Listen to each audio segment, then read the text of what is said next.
a joke of my wife that throughout winter,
Good evening, everyone.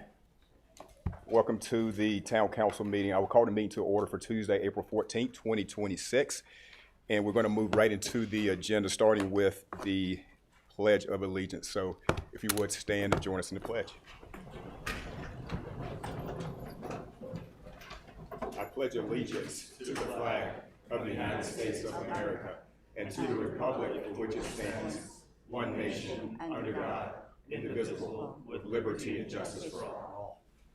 All right, thank you. I'd also like to welcome those who's joining us by live stream via YouTube. And we'll move right now into the invocation. I'm gonna read a diversity statement.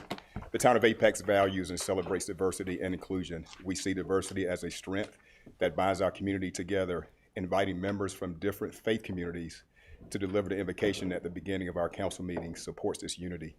Recognizing that not everyone practices the same traditions, we welcome you to have a private moment of silence. And tonight, what I would like to do is recognize Yom HaShoah, Holocaust Remembrance Day.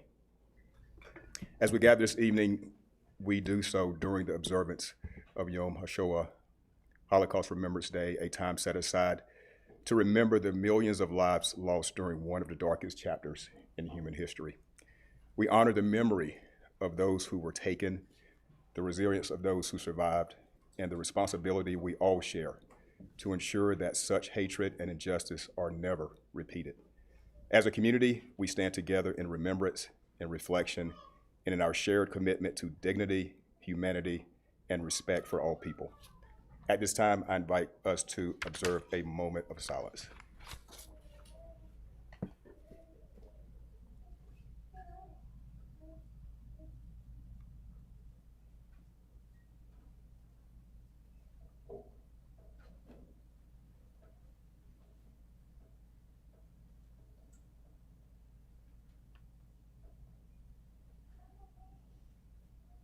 Thank you.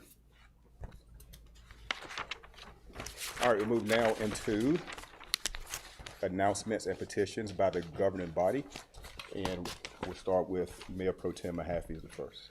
Thanks, Mayor. There's one thing I want to report out to the public and to the council. Member of the Board of Elections reached out to me this past week. They noticed our legislative agenda included a discussion about even year elections, and they were interested in talking about the topic. So working with them and our staff, we arranged to have the Board of Elections director and one of the board members come to our second meeting in May to give a presentation about the implications, the costs, the benefits, kind of a factual presentation to inform everyone a little bit more about the implications of that change before anything is actually done. So that'll be the second meeting in May. Okay, thanks. Very well, thank you. All right, Councilmember Gray. Evening, all my colleagues and those who are here. Once again, we're going to have another opportunity to discuss the budget as a public hearing. So please, this is one of those opportunities where we are really looking for feedback on how we can shape our budget. And this is a budgetary year that is going to be shaped by not only what our town needs are, but the lack of funding sources that we received in the past from either state or federal sources. So we really do value and really seek to get the input of those who are residents as to how we can best come up with our budget. And I know that on Thursday, we're going to be getting at least a proposal on the budget from our town manager who's been working really hard on that, but we still always need input. So we look forward to your input and keep an eye out on that on our public hearings. Last thing I want to bring to, I just want to bring a little attention to is just want everybody to remember that at this point in time, there are those who are serving our nation in harm's way, and we should always remember the impact that these days have had on them and on their families. It's something that we just want to bring to everyone's attention as something we should never forget. Thank you, Mayor. Thank you. Councilmember Zigerman. Thank you, Mayor. A couple quick things. 2 weeks ago, I had an opportunity to do some volunteer work for Wake County Habitat for Humanity. Always a good time. Swing and hammer. I enjoy doing that work. We're still working on Old Pool Place on the east side of Raleigh. It's probably the biggest development that Habitat for Humanity has done in Wake County. But I'm also looking forward to them coming back to Apex at some point, so we can continue that work and help build affordable housing for our community, as well as the larger Wake County community. Quick update on CSX. Now that the weather is getting warmer, I've been reaching out to the CSX folks again to see if we can turn off the engines again. So for those that are impacted by these engines, they know that CSX keeps them running overnight when the temperatures get cold. It's to prevent the engines from seizing up and dumping their cooling fluid when the temperatures drop below 35 degrees. So they have an internal policy that states that when the nighttime temperatures stay above 40 degrees, those engines can be turned off at night. So kindly reminded CSX of their own internal policy, and hopefully we can enjoy some peace and quiet in the evenings and on the weekends for those residents downtown. And then lastly, looking ahead at the agenda a little bit, we're going to be doing some board appointments tonight. I have to be honest, I had a hard time making my selections, and so I think we are very fortunate to be in this town where you have this many qualified volunteers for positions on advisory boards in the town of Apex. And so I appreciate everybody that have submitted their application, even though you might not be appointed tonight. I just want to recognize everybody that did volunteer and the quality of the candidates that we're seeing. Thank you, sir. All right, Councilmember Moo. Good evening, everyone. I want to share one important initiatives.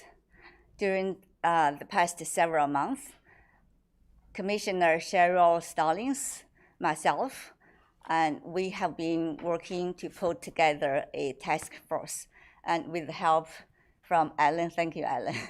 Okay, this task force called Peak Resilience and Wellbeing Task Force. This idea, brought to me during my campaign when parents came to me, tell me do something to help our young people facing mental struggles. And this idea, since then, deeply, in my mind. This task force mostly is volunteer-based. We have a team of crew members, includes mental health professionals, public health professionals, also representatives from each ethnic groups and the marginalized communities. 2 weeks ago, I talked to WCPSS Tayata Staten.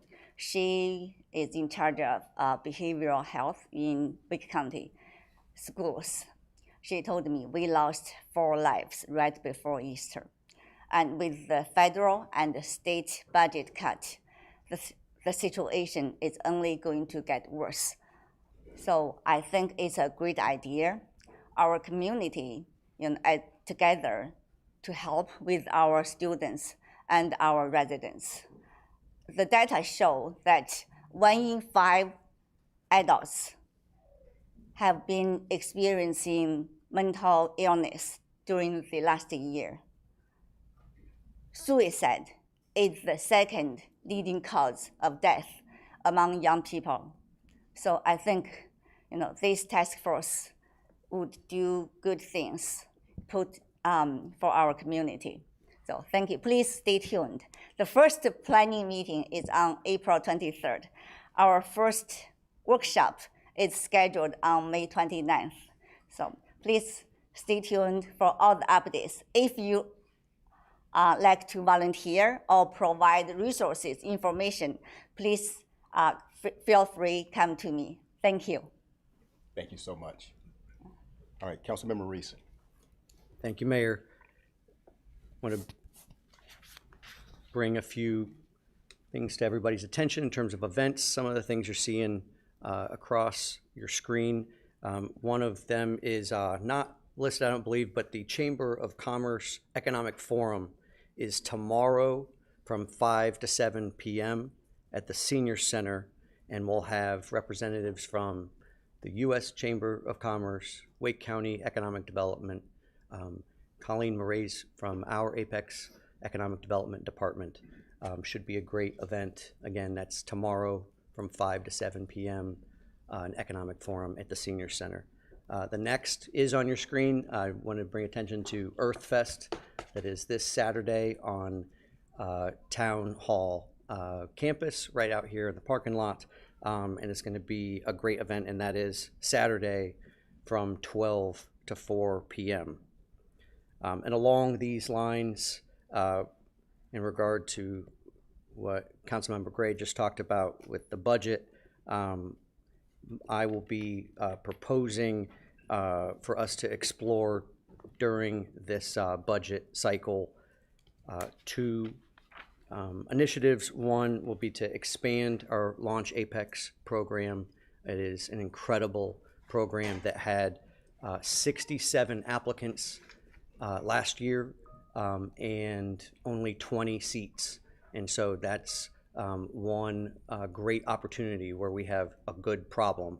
And I think it would be great for us to capture those additional opportunities. And the second is for us to expand our Plant the Peak program.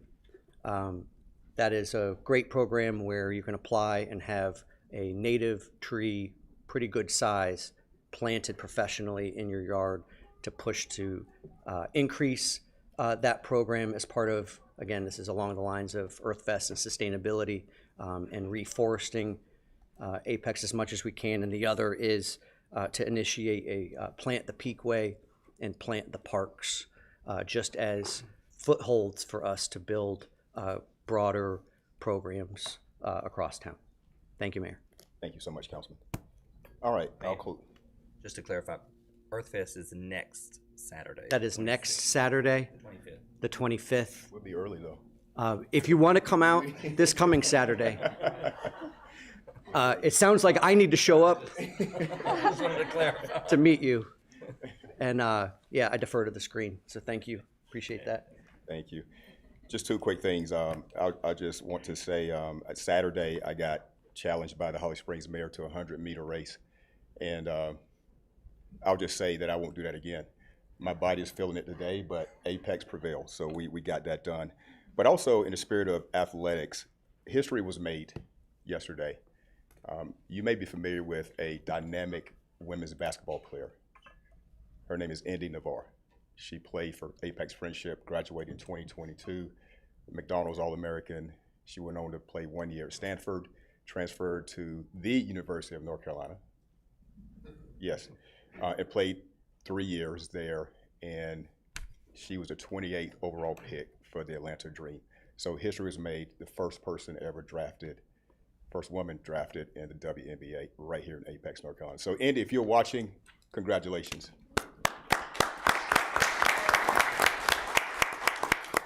All right, so we'll close that out. We'll move to adoption of the meeting agenda.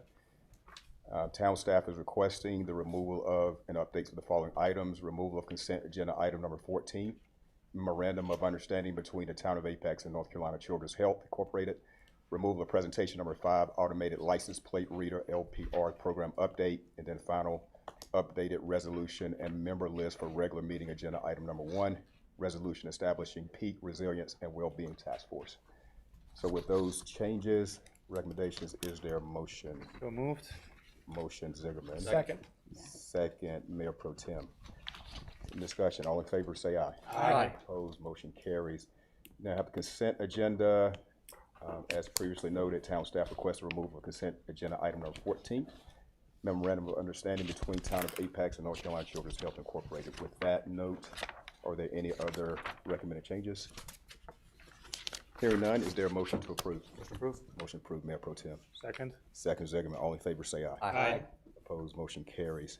All right, Town Council Committee reports. This is a time in our meeting agenda for updates regarding any recent meetings of the Town Council committees. One meeting has been held with the Ad Hoc Finance Committee, and I'll defer to the Finance Committee Chair, Mayor Pro Tem Mahaffey, to provide a status report. Thank you, Mayor. The Finance Committee, which is myself and Councilmember Gray, met last Thursday. We met to receive a high-level update about the town's financial position as well as the economic environment we find ourselves in as we head into the budget season. Generally speaking, We were told our growth is slowing, even faster than we previously been forecast. Property tax revenue is scheduled or forecasted to be up, I think, 3.4, 3.5% this year, which is down from the initial estimates and down dramatically from 5 or 6 years ago, as 10, 15% year over year. At the same time, we're seeing increased demand on the expenditure side, with increased insurance costs continuing to, and retirement costs continuing to greatly exceed inflation. So the budget's released on Thursday, and we'll get our first peek at how it all shakes out then, and I'll see you all at the work session. Very well. Thank you so much for that update report. All right, we'll move now to Town Manager report. Updates, Mr. Vosberg. Good evening, Mayor and Council. I have a few updates for you, and then we've got a couple proclamations a little earlier than normal. We can talk about that. So first, I was going to clarify, EarthFest is Saturday, April 25th. It's great. We're working in conjunction here. This is good. I'll still see you Saturday. I'll be there. So that's here on Town Hall campus from 12 to 4. That is a pretty cool event. It's 2 pages of activities. I won't read it, but there's a lot of information on our website. You can check it out. The schedule's laid out already, so if there's something you're interested in, you can check that. Next, we've got the Love Local Showcase, which will be Sunday, April 26th from 11 a.m. to 5 p.m. And that's where downtown and non-downtown businesses are showcased in our downtown. So be sure to come out and check that out. They'll have swag, samples, and special promotions for all of those businesses on Sunday, April 26th. We've got a couple of events at the Halley Cultural Arts Center that I will highlight. The first is actually tomorrow night. It's the On the Steps concert series with Shana Tucker, and that is from 7:30 to 9:30. And the last time I checked, there were a couple tickets available still for that, but I don't know if that's still the case. They are $35 for those tickets. Then we have an exciting event on Saturday, April 18th at 3 o'clock and Sunday, April 19th at 3 o'clock. It's the Senior Showcase. So this is an event, I think it started in 2014, and it takes a local resident, did the writing, there are scenes, there are songs, and it features all 55 plus participants will be featured in that showcase. And so it should be a lot of fun at the Halley, the Senior Showcase. And tickets are free for those, but you have to request them. So make sure you get on that. Then a couple other things. Next is our meter update for our electric meters. We've replaced approximately 14,000 have been exchanged already. We have a little over 16,000 left. So we're almost at the halfway point. Again, the projection was sometime in the fall to be completed with that exchange. It continues to trend very well, and knock on wood, not a lot of issues with that exchange.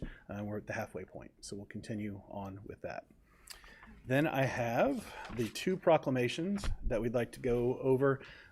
So we've got 2 celebrations this week. It's National or North Carolina Line Workers Appreciation Week, and also our Public Safety Telecommunicators Week. So I will not say a whole lot about those other than we appreciate the staff for everything that they do, keeping Apex safe, keeping us powered. I did spend some time with a couple members of our electric department last week. There'll be a pretty cool video featuring some members of the team that comes out this week in honor of the Appreciation Week. And I'll turn it back to council for those 2 proclamations. Yep, absolutely.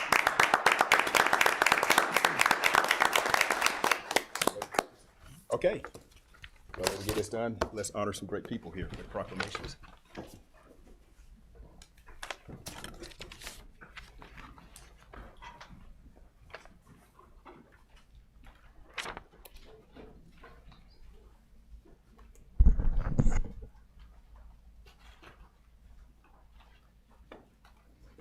Okay, we'll start with the Apex Electric Line Worker Appreciation Day, and Councilmember Gray will start off the reading.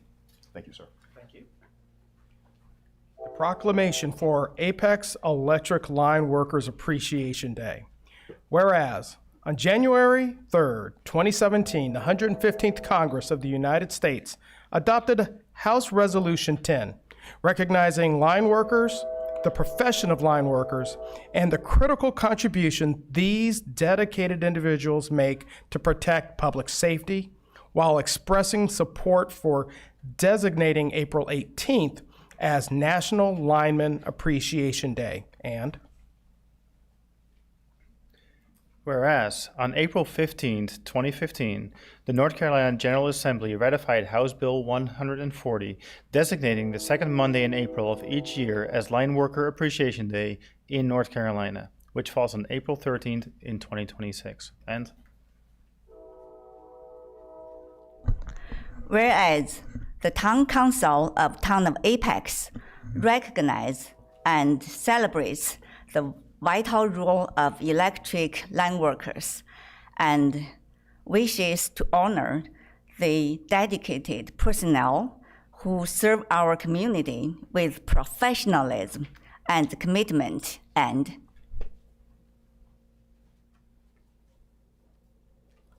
whereas public power utilities rely on skilled line workers who are responsible for constructing, operating, and maintaining the electric distribution system that delivers safe and reliable power to homes, businesses, and critical infrastructure throughout Apex. And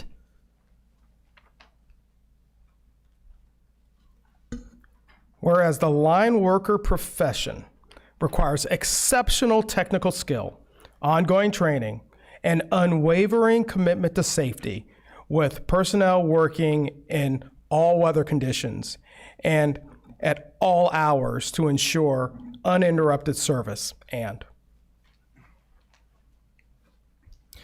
whereas line workers serve as the first responders during storms and emergencies, often working under dangerous conditions to restore power, secure damaged infrastructure, and protect the safety of the public and fellow emergency responders. And whereas the line workers serving the town of Apex demonstrate courage, dedication, and a spirit of service above self, contributing significantly to the quality of life and economic vitality of our community.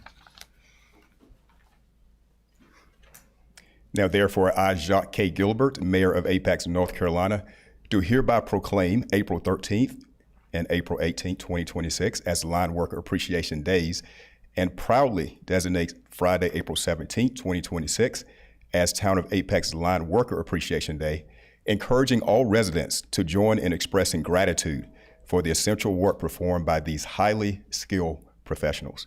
Be it further proclaimed that the Town of Apex joins communities across North Carolina and the United States in honoring public power line workers for their dedication, service, and commitment to keeping our community safe and powered.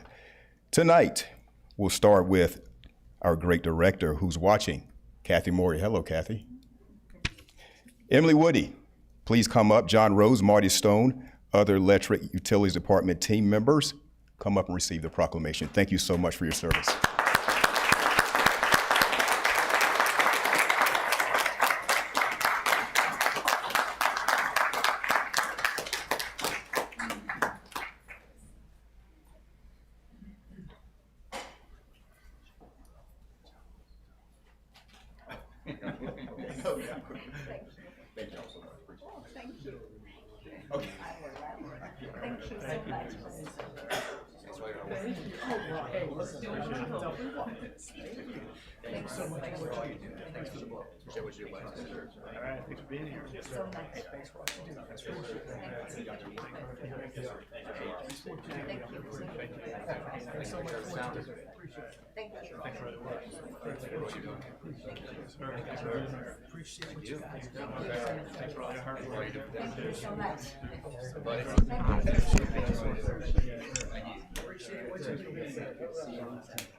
All right, I'm gonna bring, you say you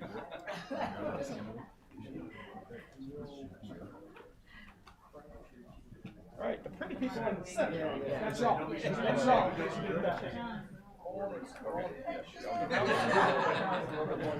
Trying to get everybody. All right, so I'm gonna have you hold that.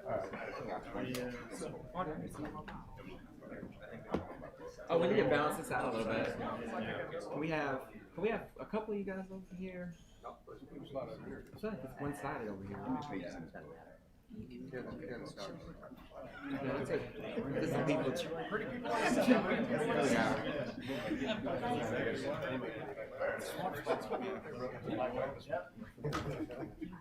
Flip it this way, yeah.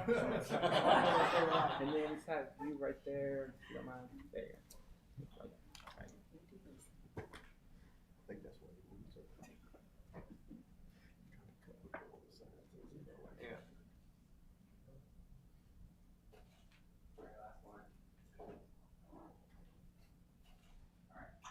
All right, another round of applause for these.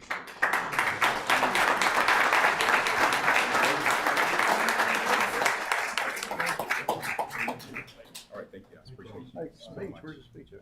Yeah, I was asking. Can you won't? Yeah, I'm trying to get John to sign. I see that.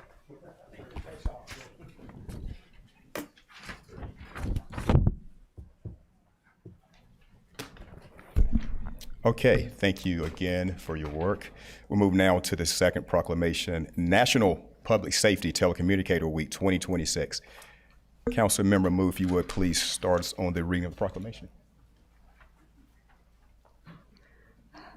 Whereas the week of April 12 through April 18, 2026 is recognized nationwide a Public Safety Telecommunication Week, honoring those who serve the critical first point of contact in times of emergency and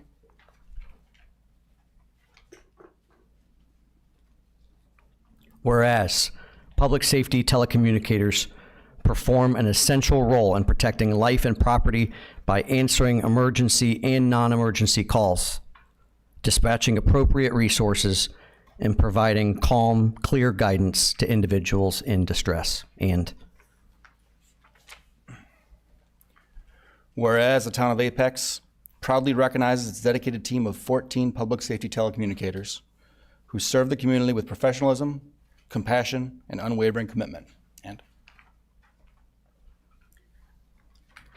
whereas the Apex Police Department Emergency Communication Center handles a significant volume of activity each year, including approximately 4,000 emergency 911 calls, 56,000 non-emergency calls, and 68,000 calls for service, reflecting both the scale and complexity of their responsibilities. And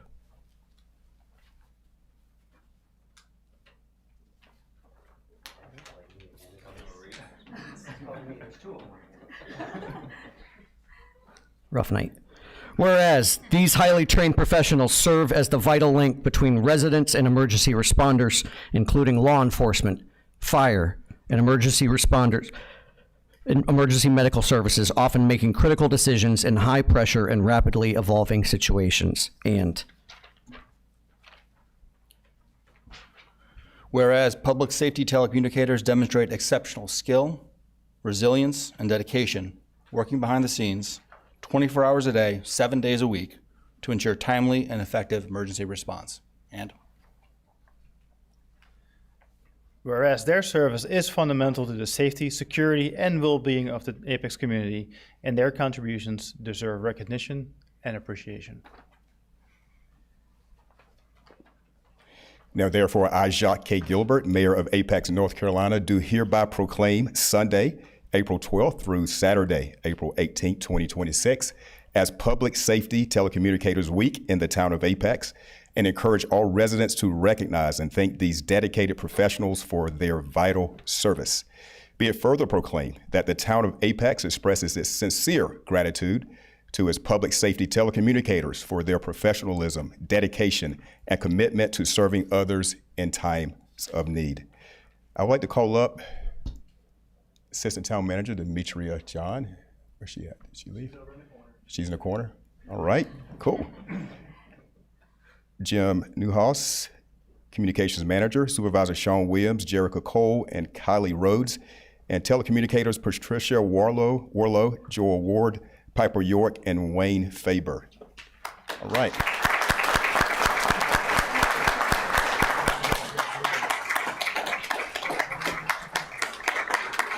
All right.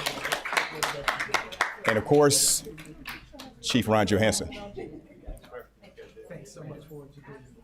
Thank you so much for being here. Are you a hugger? Okay. Thank you so much. Buddy, how you doing? Good to see you. Thank you. Thank you so much. Thank you, sir.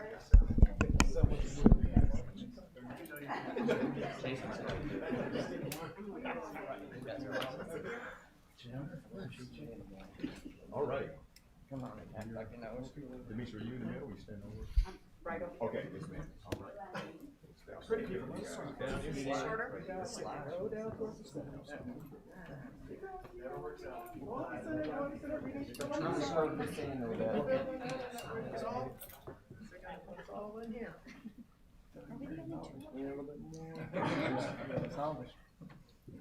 We can have this work come in just a little bit. Y'all can. Yeah. But y'all can push back. If it's just gonna be one row, it's kind of awkward to have Yes. 3, 4. So let's just push y'all back. And we just scooch in as much as we can. There you go. All right. Back up just a little bit. There you go. All right.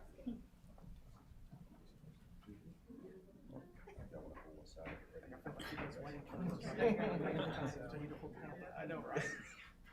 It's my first time, right? And everybody scooch in as well. Scooch. There we go. All right, 3, 2, 1.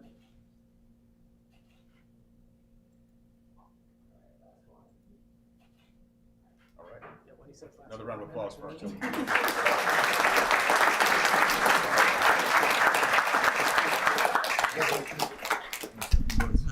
Okay. All right. I just wanted to take a second to recognize all our telecommunicators. You know, they're the voice behind the headset when the calm voice that answers all these emergencies. A lot of times you hear the sirens, you see the lights, but you never see these folks. They always hide behind the headset. They never want to be seen. They never want to be recognized. They take all the emergencies that you call in home with them every night, and they take that home with them. They hold it in. And they never get recognized. That's why they get a whole week. A lot of times they never want the recognition, but we want to give it to them.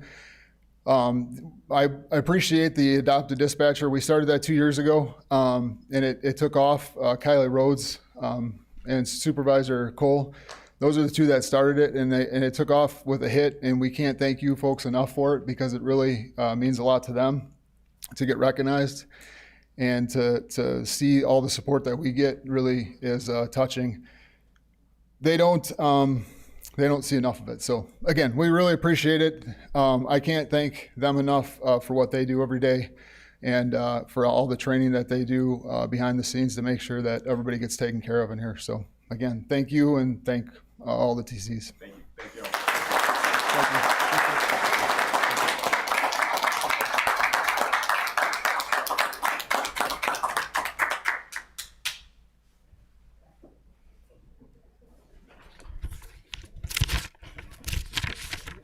You're really not having your name, right? Yeah. I just didn't now again.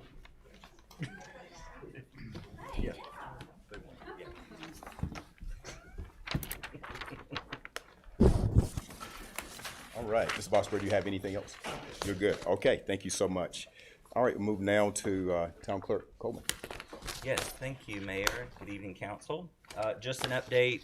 Again, I've mentioned this a couple times, but just as a reminder, the North Carolina General Assembly will be meeting in the House tomorrow on the property tax reform. Just to be clear, all the proposals on the table would impact municipalities and counties pretty significantly, and it does not provide immediate tax relief at this point. So I would just caution everyone to be mindful of that meeting for tomorrow, and then we'll have another report out at the next council meeting, and obviously updates before then. But just wanted to note that that meeting is happening tomorrow, and we will be watching closely for what comes out as a recommendation from that committee. And then we'll move into appointments. So the first TC1 is appointments to the Culture and Arts Advisory Board. We had Daryl Herron, who was recommended to fill a partial term vacancy that was previously occupied by Aaron Barnes. Motion to approve appointment of Daryl. Second? All right, we have a motion, Mayor Pro Tem Mahaffey, second, Councilmember Mood. Any discussion? All right, all in favor indicate by saying aye. Aye. Opposed? All right, motion carries unanimously. Next. TC2 is an appointment to fill a partial term vacancy on the Multimodal Transportation Advisory Board. The recommendation is for Jean Sakit. Motion to approve, John Kakit. Motion to approve Mahaffey, Second. second, Zegerman. All right, all in favor indicate by saying aye. Aye. Opposed? Motion carries. Okay. TC3 is appointments to the Parks and Recreation Advisory Board. The recommendation is for Abhishka Singh, and this is to a partial term vacancy which was previously occupied by Mr. Michael Cantors, effective through June 30th, 2027. Motion to approve Abhishek Singh. Motion, Zegerman. Second? Second, Gray. All in favor indicate by saying aye. Aye. Opposed? Motion carries. Okay, and the last one is an appointment to fill the vice chair role on the Parks and Recreation Advisory Board. This is to confirm Lisa Estridge, who was unanimously recommended by the current Parks and Recreation Board to continue filling in that role through the remainder of this calendar year, through December 31st. Motion to approve? Motion, Gray. Second. Second, Zegerman. All in favor say aye. Aye. Opposed? Motion carries. That concludes my report. All right, thank you so much. All right, we'll move now into public forum. This is an opportunity for community members to speak. Wow, short list tonight. Okay, great. So we'll go ahead and start the public forum. And I'd like to call up Dawn Cozzolino.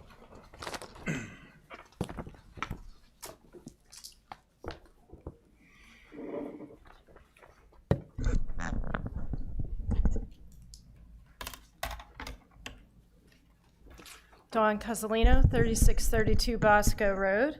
Good evening. This mirror is not a stunt, but a reflection of public concern. Public trust is at risk.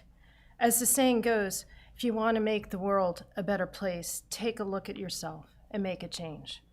From the public's perspective, government no longer feels fully accountable, feels increasingly insulated from the people it serves. It was reported 2 weeks ago that Apex's July 2024 cyber attack compromised the personal financial data of 22,000 residents. The public was not informed for nearly 2 years. Why? In December, we were told this incident resulted in approximately $300,000 in utility underbilling. By February 2026, that figure had grown to $10 million shortfall. What changed? Where did the additional $9.7 million come from? What breakdown in controls reporting or oversight allowed that shift?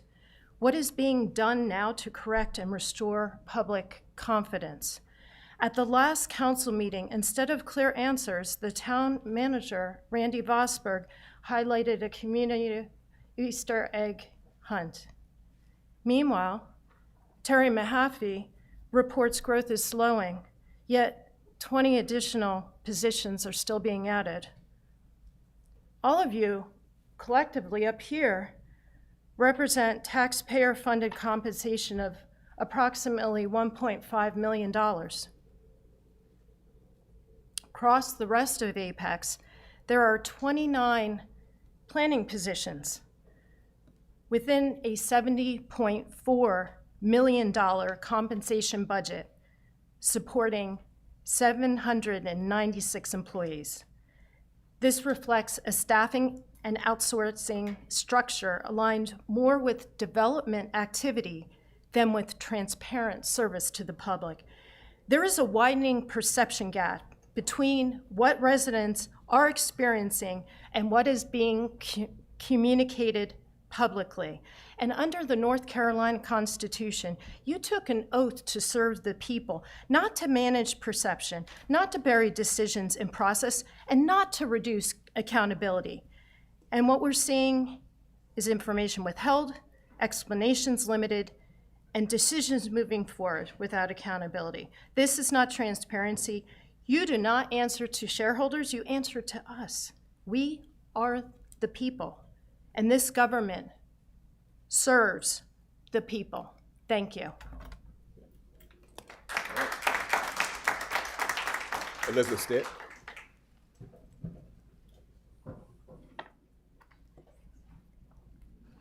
Elizabeth Ray Stitt, 3113 Friendship Road, Mayor, Town Council, good evening.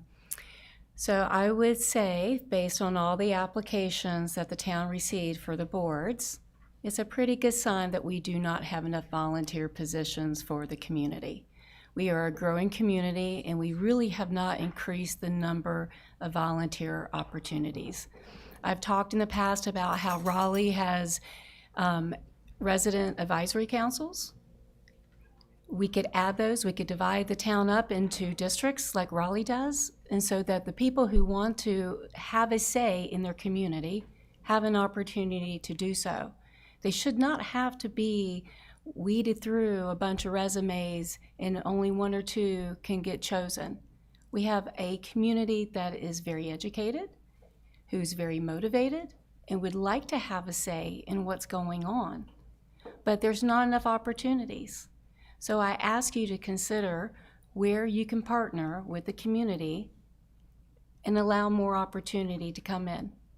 Now, you know you have different groups, like the area that I represent, the data center area. We have people who want to get involved, but we show up week after week or meeting after meeting because there's nowhere for us to go other than here. So I ask you to give us the opportunity and create some advisory committees so that anybody who wants to volunteer can volunteer, not have to be putting their resume out there and saying, hey, choose me, choose me. I'm not within the town limits, and so I don't get to be chosen.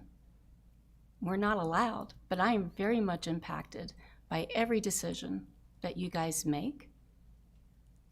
Your taxes and what you fund and don't fund, I have no say in that, but it impacts whether I can get out of my driveway to the stoplight. You know, what is coming in? Is our community owned by local investors, or is our community being owned by people out of town? You know, we need to have a greater say, and that is why we keep showing up over and over. And it's amazing the number of times that I get comments because I keep coming. They're like, why do you keep coming? They don't listen. And I'm like, well, I'm going to keep coming because I have hope that maybe at some point you will listen. And I appreciate all of you taking the time to make eye contact with me, because there's a couple people who don't ever make eye contact. And when we take our time, we'd like just to have a few moments of your time back. Thank you.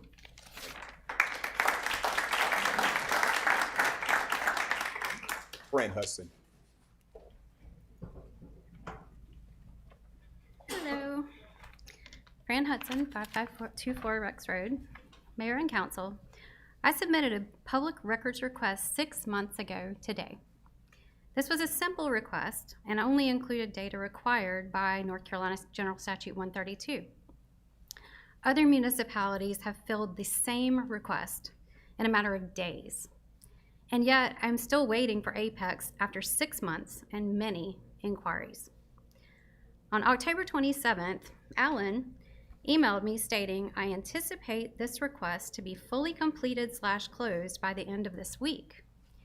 After several unanswered inquiries, I included Randy Vosberg in my December 18th email. Alan replied and said on December 23rd that my emails were flagged as spam or junk, and that he anticipated having an update before the end of next week.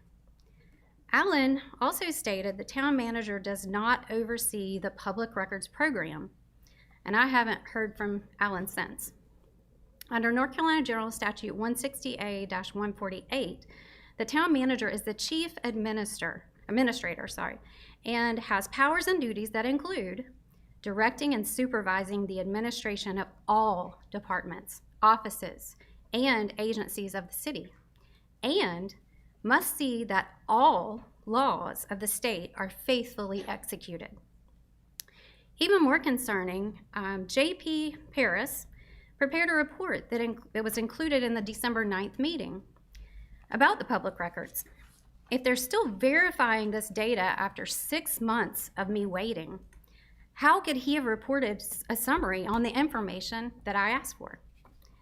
Either the clerk had the information and has refused to provide it to me, or JP's report lacks factual evidence presented for the 2023 and 2024 years.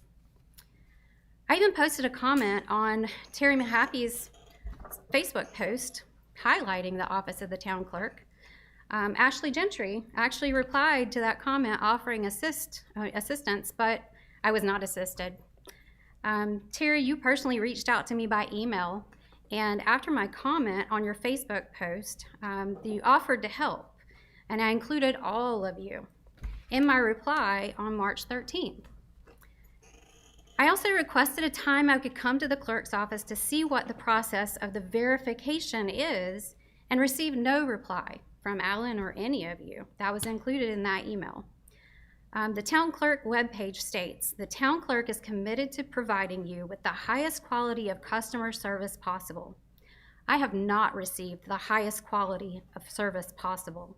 I've been ignored, I've been disregarded, and the town has failed to honor the oaths you swore to uphold. I challenge the town to investigate this and get back to me as promptly as possible. Thank you for speaking tonight. Barbara Collins.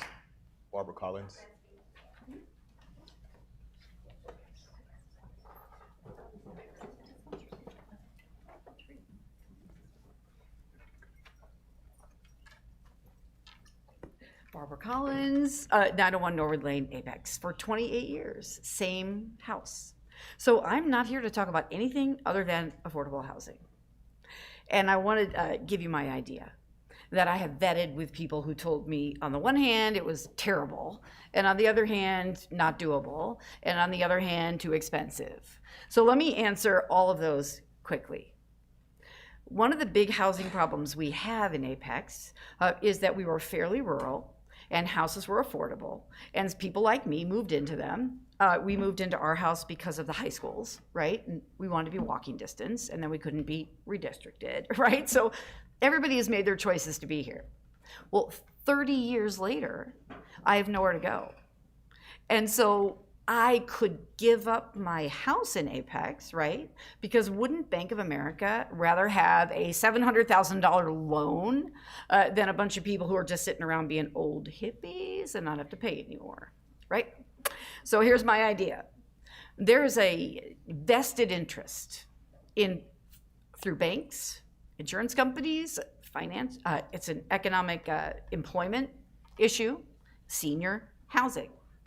So my idea is this, that we find land in Apex, right? It has to be here. Sorry, sit down, say thank you. She's not allowed to do that, so just thank you. All right, so we have a plot of land. We've paid for it. Never mind how we've paid for it, right? It has the right zoning. Great, we're all working together, those two things done. We need a piece of land that we can put 7 single-wide mobile homes, not tiny houses, because I'm not walking up those stairs. And my husband is still alive. We'll never live in a tiny home, period, right? Like, we're not doing that. Okay, so you have 7 single-wide, right? They are owned by the corporation or whatever, or nonprofit that owns that land. None of the single wides are owned by the people who would live there. They live there, and we can bring in a visiting nurse every day because we have 7 elderly people living there. There can be a minute clinic on the property that would serve our entire community.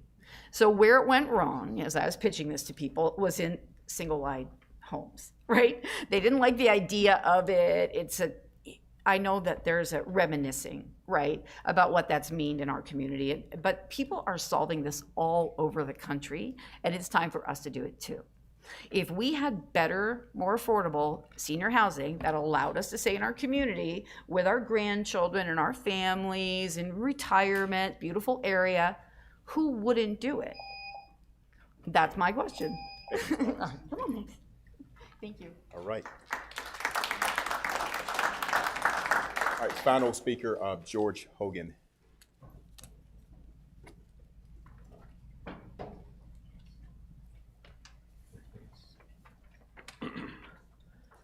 George Hogan, 2140 Vittoria Lane. Members of council, so I spent the last 2 meetings talking about flock cameras, the contract, the cameras, the lack of evidence justifying them. But tonight I want to walk through the company. What is Flock? This is not a neutral public safety vendor. This is a venture-backed surveillance company backed by $7.5 billion. Excuse me, that's their valuation. It's raised $650 million. Its lead investors include the Founders Fund, the venture firm founded by Peter Thiel. Thiel co-founded Palantir, which holds $900 million in federal contracts, including with ICE and the U.S. military. Palantir is currently building what has been described as a master database for the federal government to cross-reference tax records, immigration records, and agency data. Thiel served on Trump's presidential transition team. He bankrolled J.D. Vance's Senate campaign. His Founders Fund partners led Trump's Defense Department transition, and his associates now hold positions in the Department of Defense and in the White House. 4 days ago, the current occupant of the White House posted on his little True Social praising Palantir by the stock ticker. Why? Because he wanted to boost the stock prices. This is the ecosystem behind the cameras that are on our roads. As of yesterday, Axios reports that Flock now is raising even more capital. Flock is targeting 100 drone cities by the end of this year. And it's not slowing down, this is accelerating. So I want to be direct about something. I spent the last 20 years working for private equity and venture-backed companies, 10 of those years and currently sitting as an executive. I know how investor pressure works. I know what a company does when it's preparing for an IPO. It does not slow down. It does not voluntarily limit data collection. It does not prioritize the interest of something like Apex. When Flock rewrites its terms and expands its platform and pushes into new cities, it's not doing it for Apex. It's doing it for the network and for these returns. So the more you look at the company, it gets worse. Flock's terms and conditions live on its website and are incorporated in our contract with this city by reference. They can be rewritten at any time without our consent. They were rewritten in December of 25. Then again in February. What did they change? They removed Flock does not own and shall not sell customer data. The data license was made perpetual, surviving contract termination. Mandatory arbitration under Georgia law was added, which North Carolina statute says is void. But you voted on one set of terms, and they have changed those set of terms. Even if you get rid of Flock now, that data is gone. All of our data now belongs to Flock, Peter Thiel, and Palantir. Thank you. All right. We'll end public forum, close it. Thank you to all of you who came to speak tonight. It's important that we hear from all of you, so thank you so much. We're transitioning right now to proclamations, special presentations. The first proclamation will be Child Abuse Prevention Month, so if I can have my colleagues to join me down for the reading of the proclamations.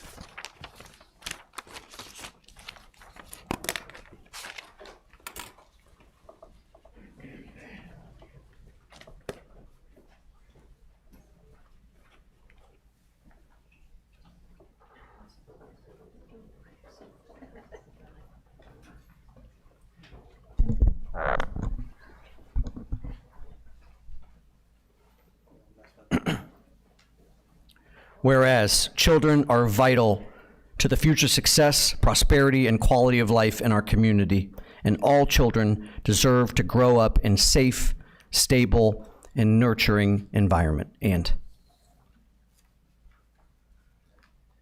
whereas child abuse and neglect remains serious public health issues, they can have lasting effects on a child's physical, emotional, and mental well-being. And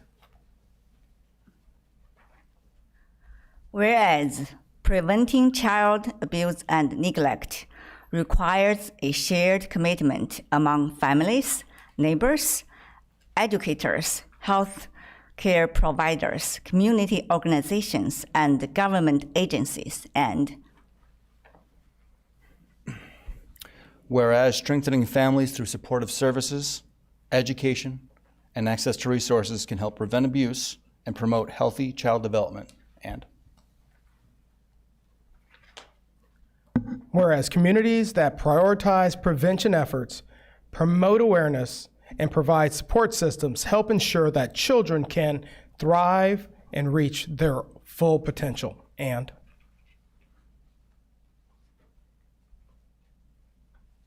whereas increasing public awareness and encouraging individuals and organizations to work together plays a critical role in protecting children and supporting families. And whereas the Town Council of the Town of Apex is committed to supporting initiatives that enhance the safety and well-being of children and families in our community. Now, therefore, I, Jacques K. Gilbert, Mayor of Apex, North Carolina, do hereby proclaim the month of April 2026 as Child Abuse Prevention Month in the town of Apex, and urge all residents to work together to prevent child abuse and neglect by supporting families, strengthening communities, and promoting awareness. Be it further resolved that the town of Apex encourages all residents to recognize the importance of creating safe, stable, and nurturing environments for every child, and to participate in efforts that support child well-being throughout the year. And I would like to call up from Western Wake Health and Human Services, Ms. Jocelyn Williams, for the great work that you do for our communities. Thank you.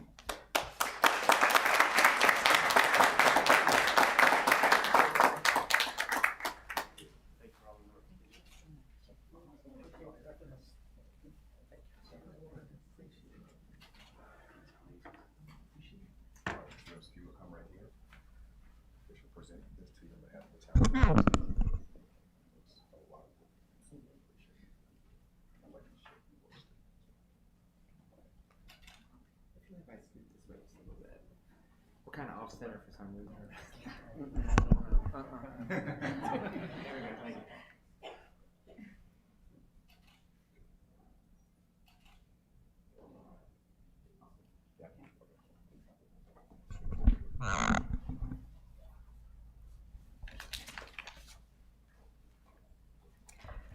On behalf of the Western Human Services Center here in Western Wake County, we'd like to thank you all for the recognition, as well as continuing to build awareness. And we've got social workers that do it every day, and every night. So we really appreciate you showing this appreciation by proclamation and continuing to make our citizens, our neighbors, aware that, as our theme goes, positive childhoods begins with us.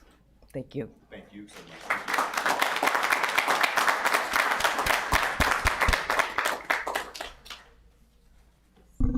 All right, next proclamation is Nepal Day, Saturday, April 18, 2026. And Councilman Zigerman will start off the reading. All right, Proclamation for Nepal Day 2026. Whereas Wake County is home to more than 6,000 Nepali families, with many of these having their roots planted in the town of Apex. And whereas the Nepal Center of North Carolina is a nonprofit organization that seeks to promote Nepali culture and traditions, and has done tremendous work in the community through highway cleanups, blood donation programs, youth college preparations, and much more. And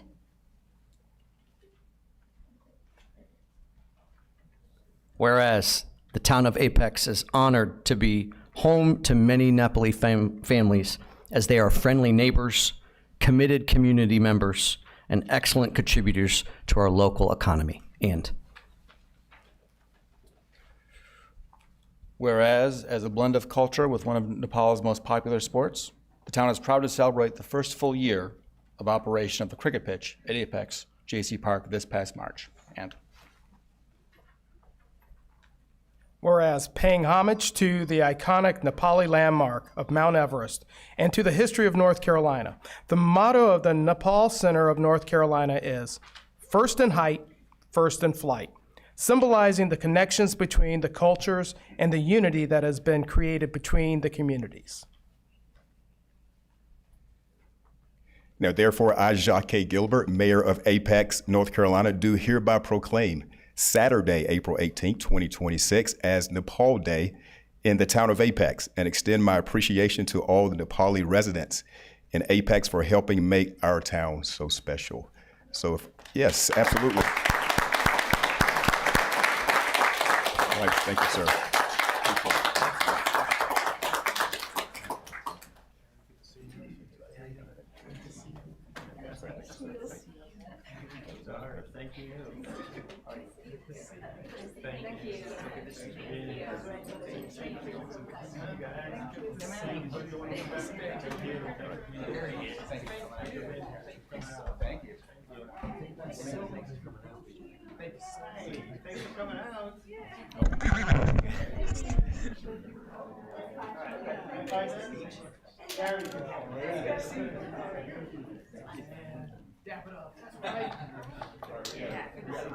Yeah, I think we should have them more in the middle and then have council members kind of get the outside.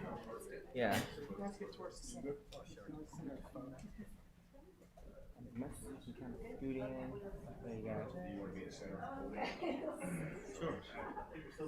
Yeah, everybody go this way just a little bit. There we go. Yeah, you can be right here next to your name right here. Okay, great.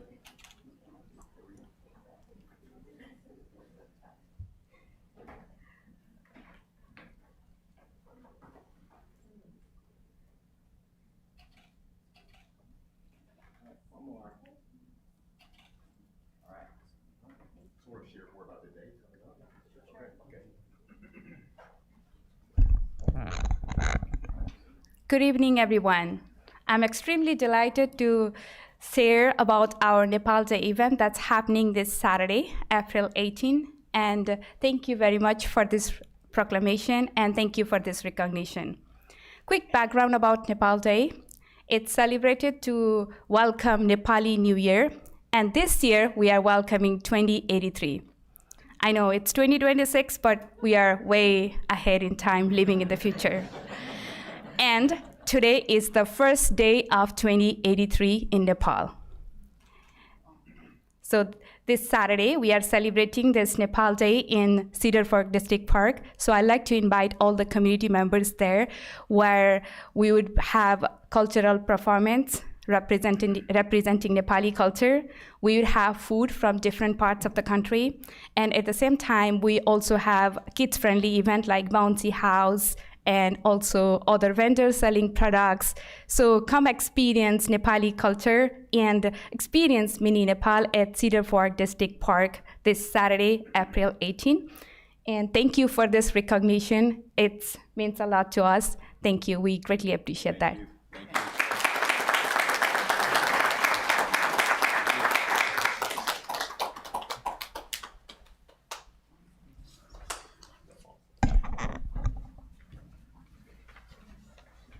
Okay, our final proclamation will be rooted in care for our community Earth Day and Festival.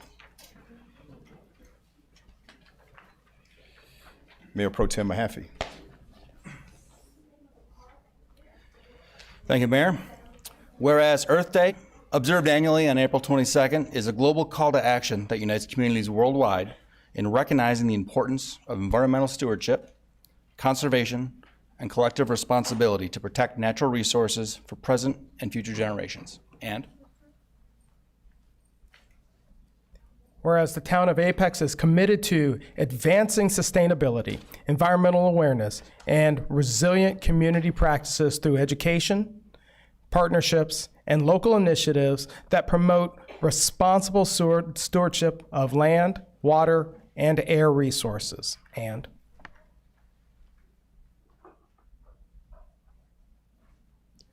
whereas environmental sustainability is strengthened through community engagement that encourages waste reduction, recycling, composting, pollinator protection, tree planting, and other practices that support ecological health and biodiversity within the local ecosystem. And whereas the 2026 Apex Earth Fest, held on Saturday, April 25th, centers on the theme of sustainable fashion, highlighting the environmental impact of textile production while promoting reuse, recycling, clothing swaps, upcycling, and responsible consumer choices through activities such as fashion shows, workshops, demonstrations, and documentary screening. And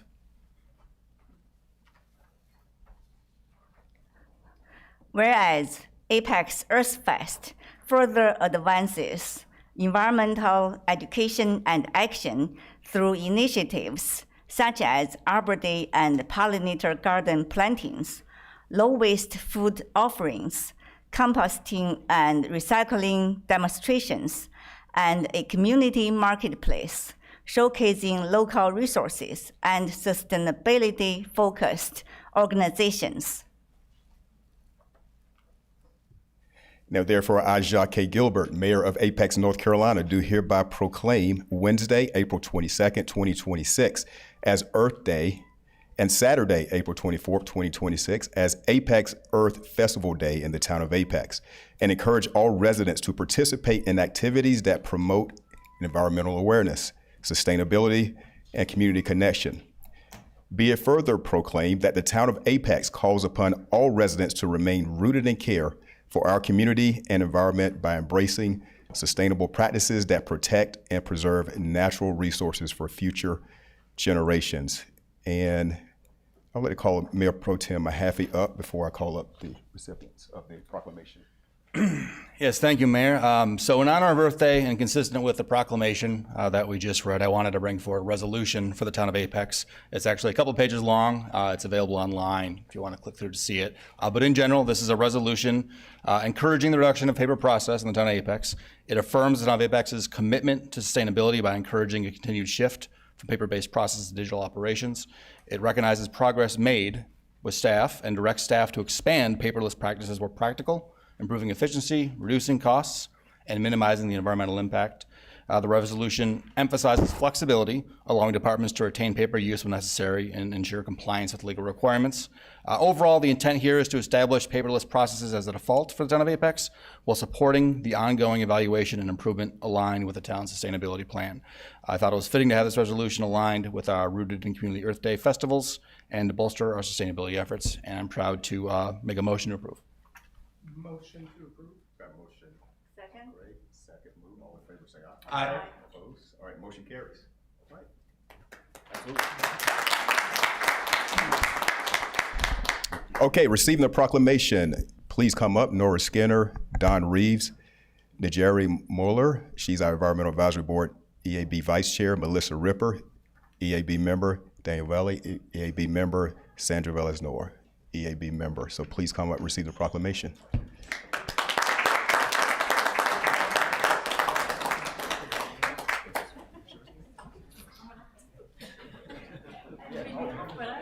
Yeah, all of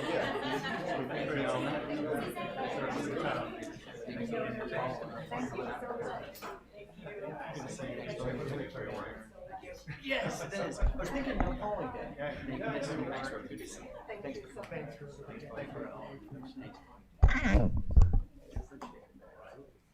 Get over on the side. All you are going to be in the middle.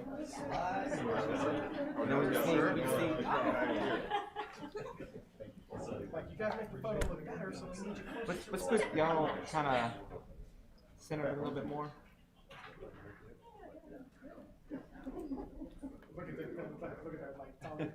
Scoot in a little bit more on this side. Might be able to do this without getting this.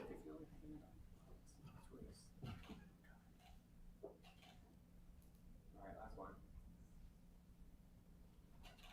All right. All right. Long arms.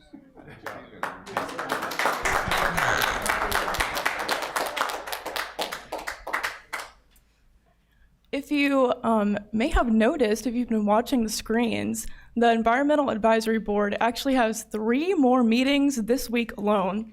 So I just want to thank all the members for showing up tonight, for spending one more night with us when they really didn't have to. But I'm glad that they came out.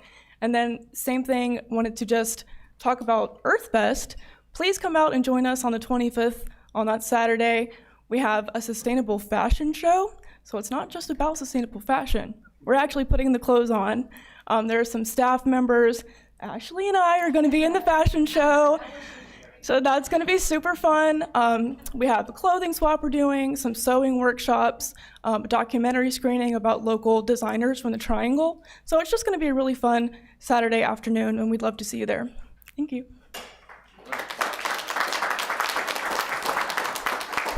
All right, there's one other name I didn't mention from EAB, Suzanne Mason, so thank you for being here. All right, absolutely. Thank you. All right. We're good.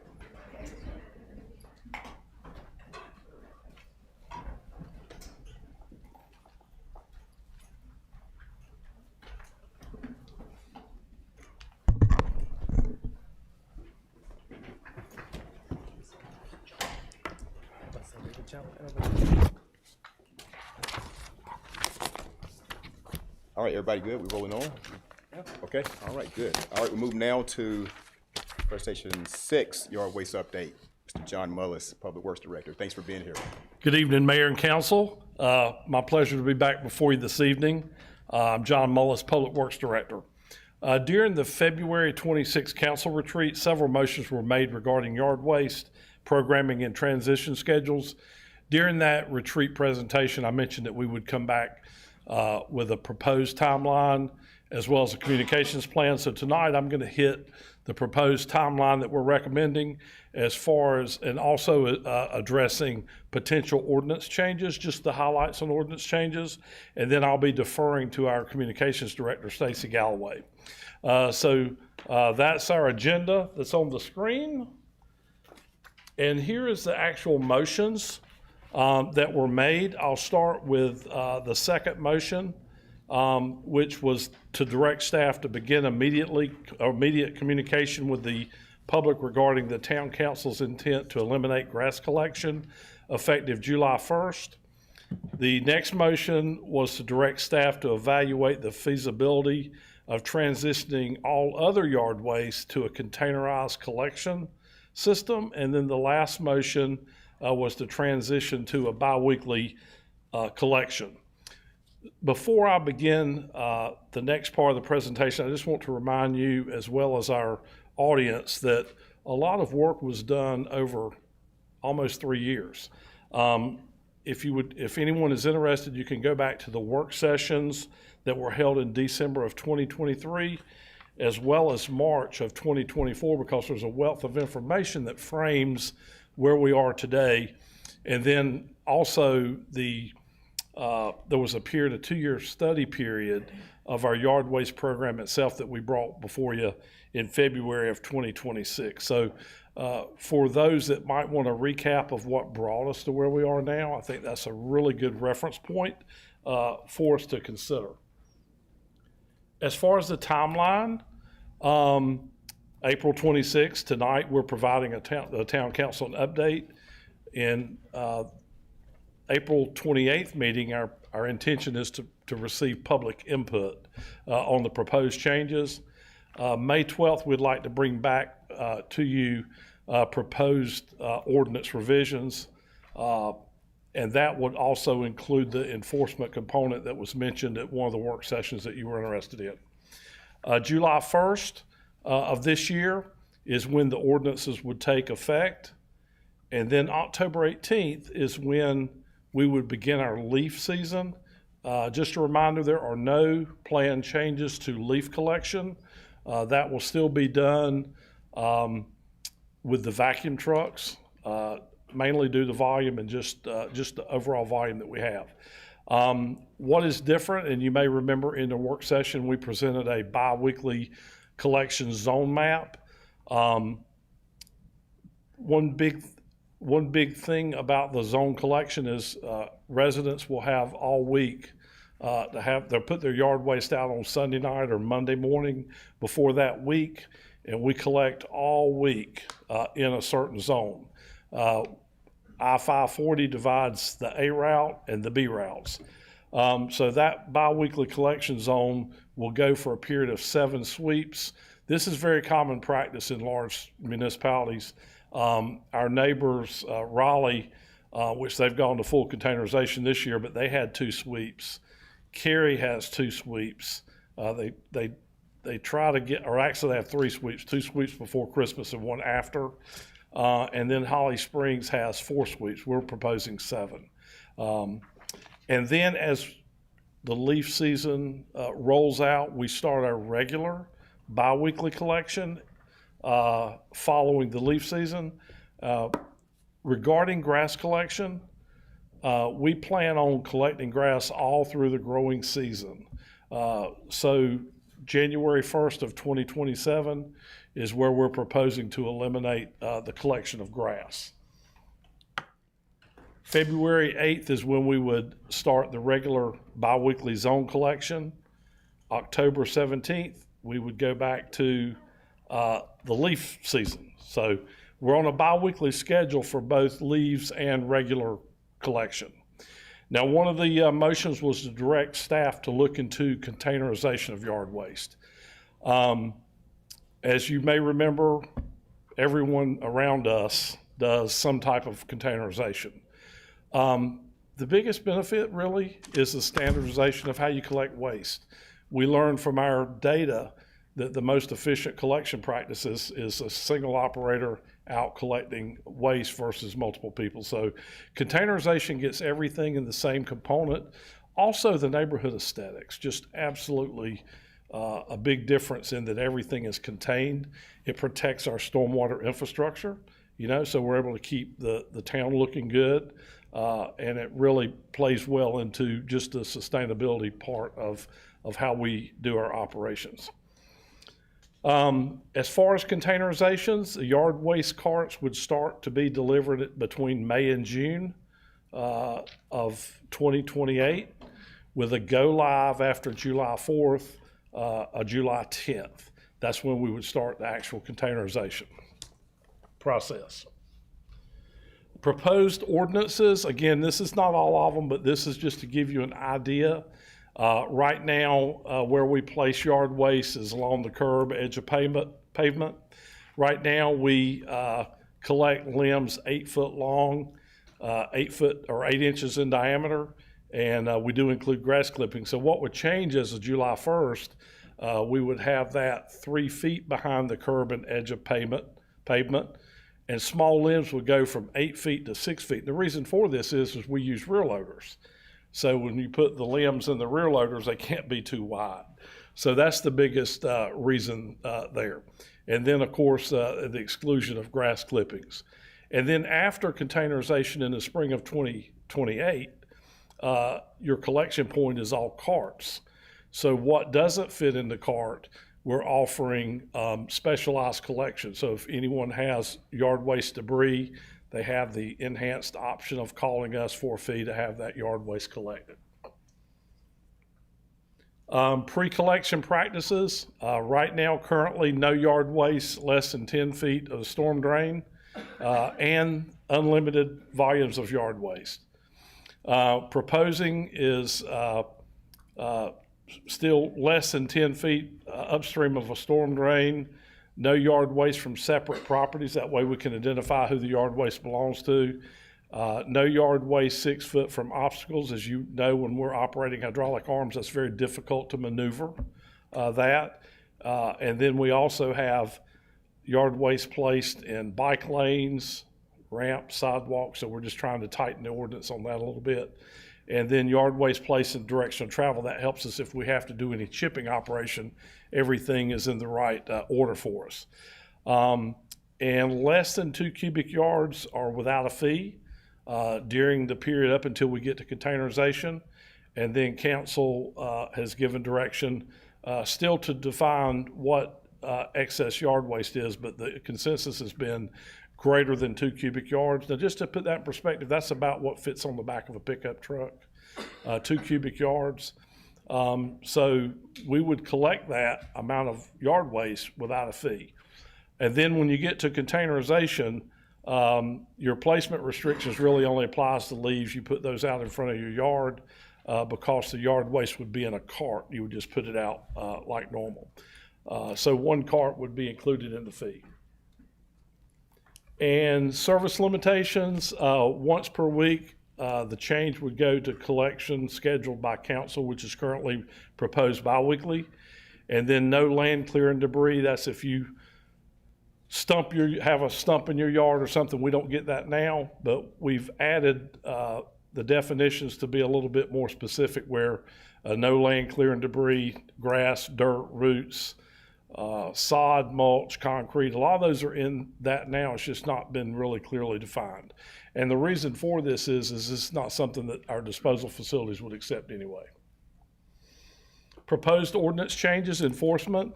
Right now, we just refuse collection. We don't have a lot of ordinances behind us, so that's one of the things we're trying to gain.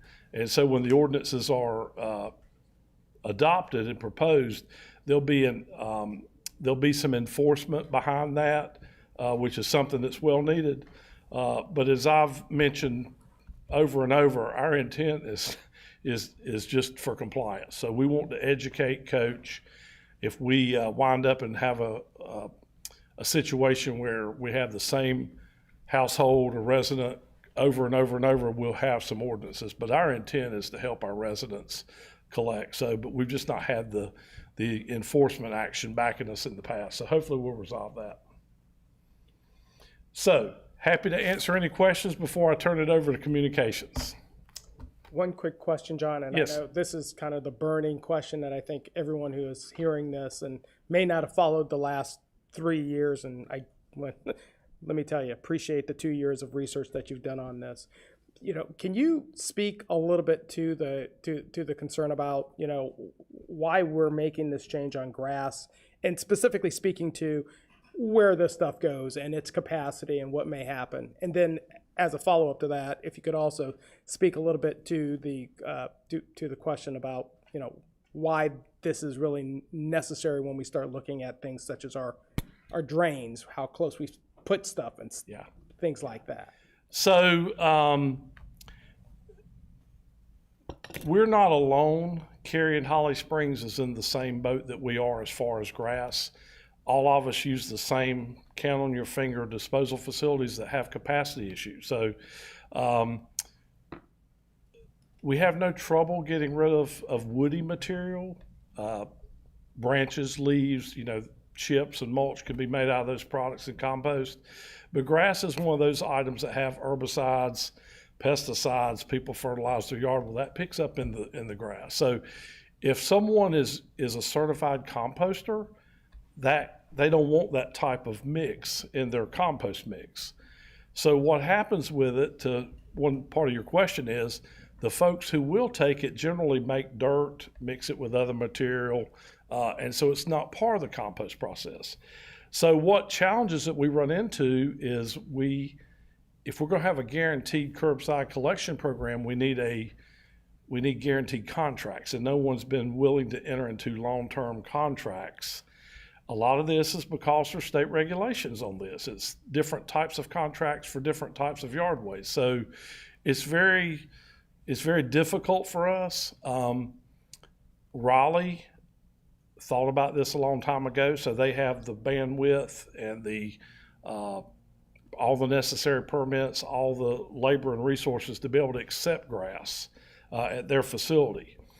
Unfortunately, Wake County doesn't have a facility, so every municipality in Wake County is responsible for their own yard waste, and so we're not alone, and we're seeking collaboration for joint partnerships of what to do with our yard waste. But the biggest issue is grass. Now, the reason we made the recommendation, and we knew it was controversial, is we followed our sustainability plan. It's out there on the hallway, environmental leadership, and it tells us reducing waste disposal, our daily operations, how we can operate efficiently. So grass is one of those things that is probably one of the most recyclable items that you can have. The issue is that if you haven't maintained it properly, there's a big rain and you have high grass, you have a lot more, you may have to do a little bit more work. But if you'll look at your landscapers, very few of them are bagging grass or putting it out. They're mowing it, mulching it, using mulching blades, and they blow it back into their grass. Now, that being said, there are different types of grasses that require different types of maintenance. So the question becomes, it really boils down to it's a maintenance issue on how the lawn is maintained. And then council's decision is what level of service do they want to provide. Maybe a certain type of resident has that certain type of grass. It's challenging, and we know it's challenging. Our goal is to try to provide educational resources, try to help our residents understand how to maintain a lawn. But I wish we had a place to take it, but at the end of the day, even if we did, the sustainability of it, of hauling it when it's best left in place is just it's a difficult pill to swallow, because it truly is something that can be recycled in place. And so that's where we are today. I don't know what the future holds as far as we're able to dispose of grass right now, not under contract, but we run the risk of we're full, we can't take any more. It's wet, the fields are wet, we can't get into dispose. So it's just eliminating that grass that can be best left in place is what our goals are to meet our sustainability objectives. But we realize that it's difficult for some folks who have certain types of grasses. It's just that we think that more people grass cycle now than don't. I don't have the data to support that yet. We are working on getting that data, but in general, we feel like most people are recycling using mulching blades and leaving grass in place. I hope I answered all your questions, Councilmember Gray. Okay. One question that I think Councilmember Gray asked that you didn't get to yet is the impact on our stormwater system. Yes. And why that's factored in here as well. Thank you for asking that question. So our drinking water source is Jordan. And while it's not a potential, or it's not an immediate issue, as we grow, containerization will help remove the threat of some of the grasses that could get into our stormwater systems with the nitrogen, thus causing algae blooms, things like that. So the containerization part and getting the grass off the curbside is a wonderful thing. So it is an important factor. Probably more containerization than putting it loose. But even if you had a place to get rid of the grass, that would be good. At least you've got it container. So the containerization part really helps if you have grass, but it's better to leave it in place if you can. Yep. Just a quick question. The difference with the clumps of weeds pulling from flower beds and stuff like that, was that considered just regular yard waste? I think we're okay. I think we're fine. It's the massive parts of grass, green leaves and things like that. We're not going to have enough volume to make a difference, because when it's mixed with the other processes, because when you go to containers, you go to a single stream, you're winding up grinding and processing that. It kind of gets turned into dirt, as part of that process. So we're not worried. We can't have dirt now, but weeds, we don't have any problem with weeds at all. And that's where a lot of people do weed their yard. So we'd be fine there. And I had a lot of questions about that, so yeah. I appreciate you bringing clarity to it. Yeah, it's just the massive volume of grass. And then when it gets wet, it's heavy, and we pay by the ton. Yes, ma'am. Yes, my question is, if we do the containerization, right, what if people put grass into the container with the leaves, the branch, and everything? It's still the grass volume, and it still has the herbicides and things. The weeds probably haven't been sprayed, or they'd be dead. Whereas you're not fertilizing your weeds, so weeds don't bother us as bad as grass, but the grass is still the problem of having a disposal outlet that will accept it. So if everything, including the grass, inside that container, I mean, do we have anywhere to take all those, yard waste? Yeah, we do right now, but it's not under contract and they're not interested in a contract. And that's why we looked at our sustainability for direction when we made the recommendation. Unless we did our own facility, which I don't think there's an interest in doing that, just because it would need to be a regional approach. And we are having discussions with our neighboring peer communities. If that were to happen, then you might have the possibility of doing that. It's just that the volumes and the weights and things are challenging. Thank you. Yes, ma'am. I got a couple questions. Sure. A couple situations I want to know your answer to. What do you say to a resident who maybe lives on a cul-de-sac and they have very little road frontage to put a pile of grass on with this ordinance change and it has to be in front of your yard? There may not be a location. We're not concerned about that because we would help that resident identify a place where we know it's their yard waste. But when we go to containerization, that should solve that concern. But if they are in a cul-de-sac and we do have situations where someone will put their yard waste in front of another house that maybe didn't have yard waste that week, and we do get complaints about that. But we would work with each individual resident to make sure, hey, we understand this is your location for your yard waste. Okay. And similarly, the containerization said still a couple of years away. Yes. But I've heard a lot of people reached out to me to talk about, well, I don't have room for another container. What do I do? My HOA requires me to have these, covered, and I don't got room for it. So and I'm imagining other communities who've done this, have had this problem. What do you say to those residents and the HOAs in the area who may have some rules around that this extra container? Yeah, I've been through this before, and I can name some major subdivisions in Holly Springs that we actually met with, and the HOAs when they voted, and I was there, they voted for the community aesthetics over the screening, and so they gave a year leeway for people to add a third screen to the side of their property because they do require their trash bins to be screened. As far as, and this is your common thing, I don't have room for a third bin.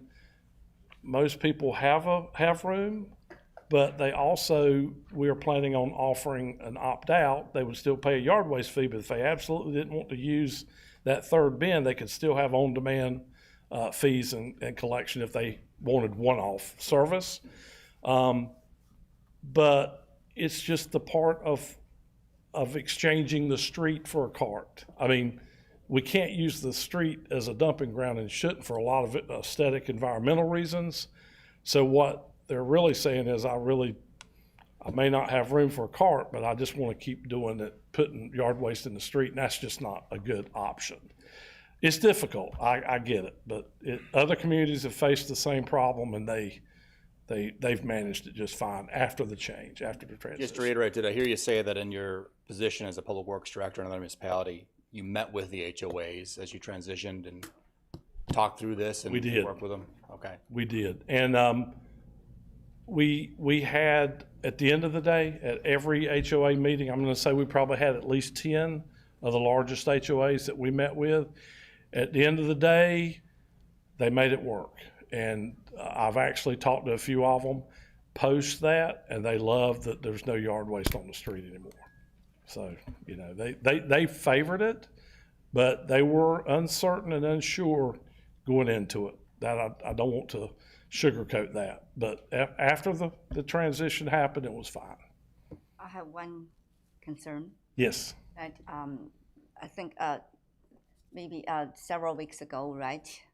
One senior came here and she said, if we do the container thing, but she's old and doesn't have the strength to pick up all those yard waste branches to put into the container. So do you have you thought about something to help seniors or the people have disabilities?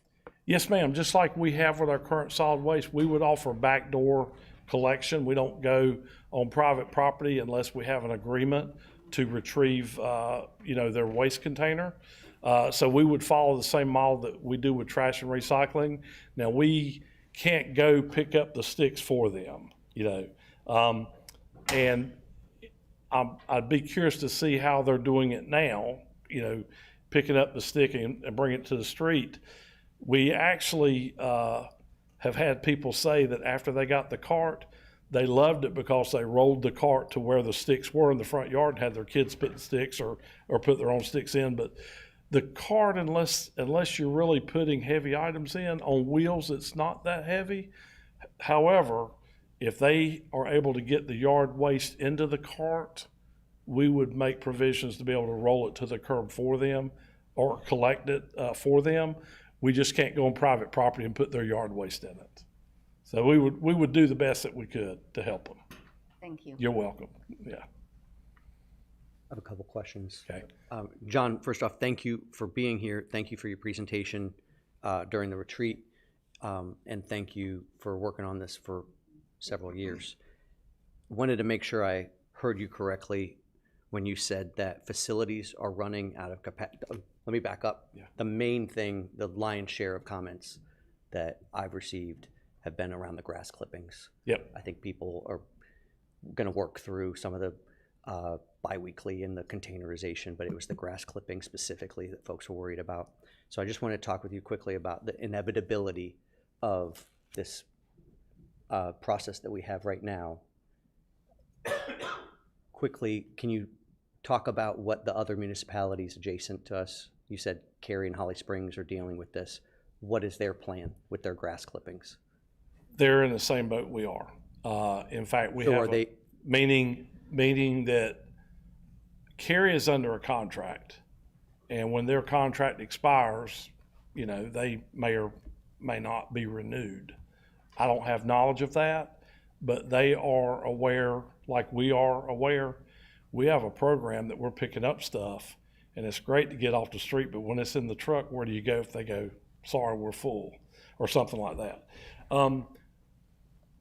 We are working diligently with our peer communities to see if we can come together, and figure something out. But that involves land, that involves, while Raleigh is still open for business, we've met with them.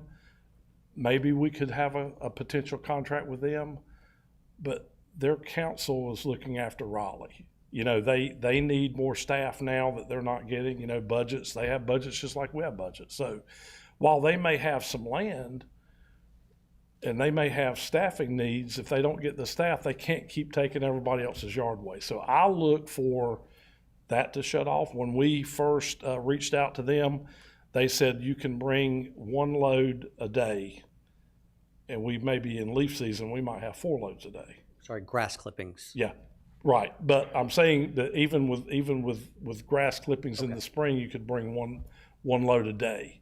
Now in our town, that's probably 4 or 5 days, maybe.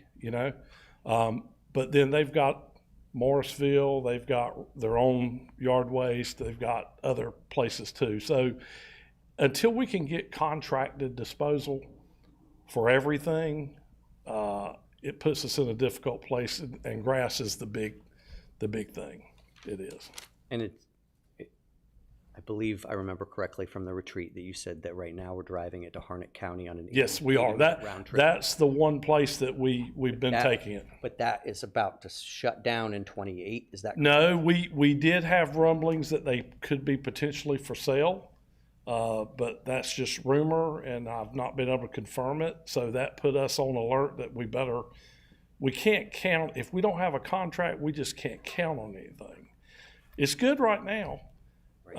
And maybe they won't, maybe that is just a rumor, but until we can get guaranteed disposal, that's our challenge. Okay, and the reason I say that is because the feedback I'm getting, less concern in places like my neighborhood that's only 10 years old, and so we don't have very many established large deciduous or pine trees.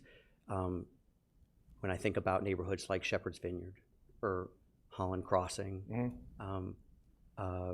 Abington. I think about large trees that shade yards, and a spring rain comes through, 20 minutes. That yard takes several days to dry out. Right. And so when folks are asked about how they're able to accommodate this new process, I know that I would be able to at my house because my yard dries out pretty quickly. But those folks are going to run into challenges when it comes to especially fescue and some of those longer grasses that take that can be soggy, right? And it seems like they're running into, they're stuck between a rock and a hard place. It is challenging, but it still boils down to a maintenance issue. And what's unfortunate is most people only have a certain amount of time. Maybe it's in the weekend and then it rains. You may have to mow high. You may have to mow twice, for things like that. But at the end of the day, they should be able to accommodate clipping a little bit, but it's going to be a maintenance issue. And I think that's the difficult situation we all find ourselves in, is at what level of service are we responsible for those types of grass clippings, when we have difficulty getting rid of them. But we know they want to mow their yard for the appearance too. But it boils down to probably a maintenance issue of how they have to manage the weather and their time. I know that's probably not the best answer, but that's pretty much the way we see it in talking with our turf folks into how you address that. And it's a maintenance issue of mowing it a little higher, giving it a day or so, and catching the time when you can get it mowed the proper way, and blowing it back as best you can. But if it has not been mowed in 2 weeks and they fertilize, that's the other thing. They throw the fertilizer out, it just really grows rapidly. So that's going to be a tough decision. But I think the answer that we would provide people is a maintenance thing. You have to try to figure out the best way to maintain your yard. Thank you. You're welcome. Okay, if there's no other questions, I'm going to turn it over to Stacy. Thank you. Thank you. Thank you, John. Good evening, Mayor and Council. I'm just going to hit some of the highlights of our communications plan related to these changes. At any given time, our team is working through about 20 to 30 open communications plans. This is something we're very used to. We know our tactics. We know how to reach our different targeted audiences, but this is a big, long communications plan. This is a multi-year, it's a multi-phase, multi-topic plan that we're going to sort of roll into phases. So I'm going to go through just hitting the highlights for a few of the different phases. So the first thing that we'll talk about are the ordinance changes. And so focusing on explaining the ordinance changes that happen. They happen on July 1, but they're not all implemented for action on July 1. So helping people understand that these things take effect on July 1st, but then some of the things happen later than that, some of the different proposed changes. So upon council review, approval of all these ordinance changes, that's when we really have all the good details that we start disseminating to the community. And so hitting, in each of these categories, we're gonna hit in-person, print, digital, and beyond tactics. But some of these have, so we're gonna throw our full arsenal at everything. It's a big, challenging questions for our community. As a resident here, I know we're gonna have some questions ourselves. So there's gonna be a lot of different tactics, but the same across different topics as well. So getting out at festivals like Earth Fest, Peak Fest, talking to residents as they stop by the booths and starting our education there, and then printed and digital materials beyond that first in-person outreach in the first phase. All right, so then we move into biweekly collection, knowing that that starts after the first growing season of the year. And so then again, the educational booths having also one resources that we have now that we didn't have before was our Ask Apex team, and so making sure they have all of the FAQs starting there with our call center. Knowing that we're going to mail out to our community with their zones, with the schedules. One thing you might not be aware of, and we'll push this a lot, is our Recollect app, our All Apex Collects mobile app that provides a schedule for collection for trash, recycling, and yard waste. And so we'll be making a lot of changes in the app and encouraging people to download the app to remind them when their service date is, and then pushing campaign materials through that app as well. All right, then we move into the elimination of grass collection. That's gonna be the big one, right? That's gonna be where most of the questions are, and we'll spend most of our focus. And so really just focusing on educational materials, helping people understand how to maintain their lawns without dumping their clippings on the curb. I could go through any of these in more detail, but we're just hitting the highlights at this point. And then after all of those things happen, we'll hit a spring 2027 reminder campaign. So reminding everyone of all the things that have been approved but not in practice yet. And so letting them know ahead of that next growing season as we approach the heavier yard waste season, all the things that will be coming up to bear. So that hits the very, very big highlights of our communications plan for all the phases. And then as we move towards containerization, I do not have a slide for that because that's like 2 years from now. And we have to figure out what works, what hits with our audience here, and what questions they have. And then we will certainly work towards the communications plan for containerization, but it doesn't have its own separate slide. I think, yeah, that's about it for my piece. Any questions about communications? Yeah, just for clarification. So we're talking about stopping the grass collections on January 1st, 2027. Will we start educating people before that, or are we? I kind of got the impression from your slides that's kind of its own separate phase starting on January 1st. Yeah. And especially since that will be by far the biggest impact probably that people will perceive.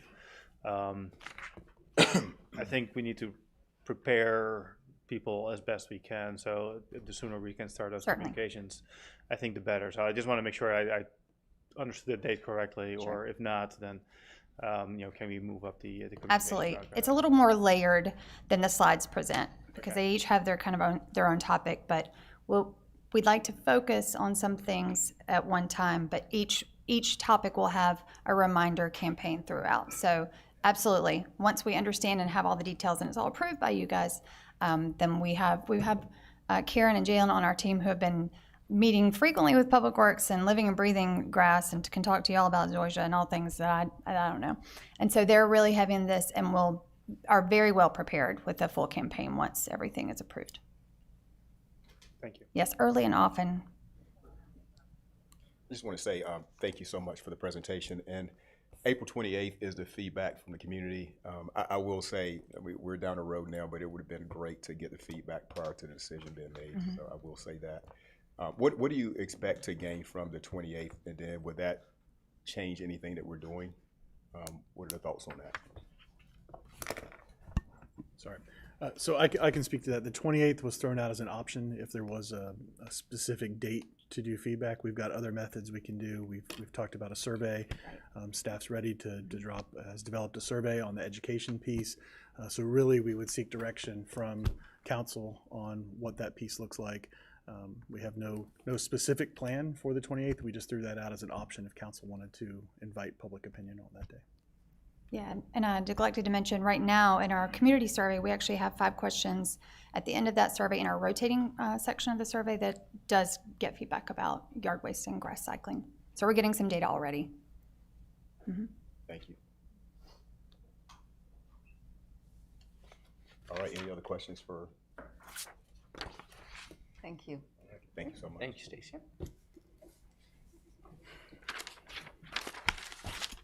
So that concludes the presentation.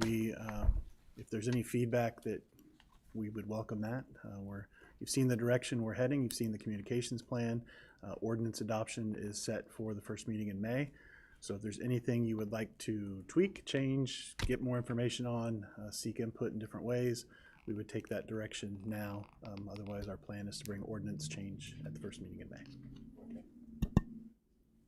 I just start out by saying thanks to everyone. A lot of work involved.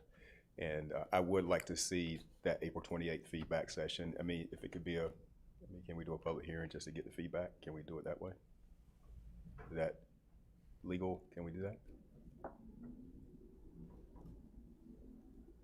Lori? Oh, can we do a public hearing on the 28th for this? Possible? Yeah, it's not required, but you can do one.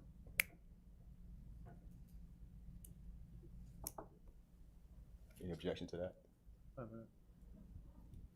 Objection to that. Yeah, I'm with that. Okay. Anything else? Feedback? So just to be clear, for the 28th, we would run it kind of what we did with the budget public hearings, where we would put an item on. There wouldn't necessarily be a staff presentation. It would just be to solicit input. That's right. Okay. We good? All right. All right. Thank you.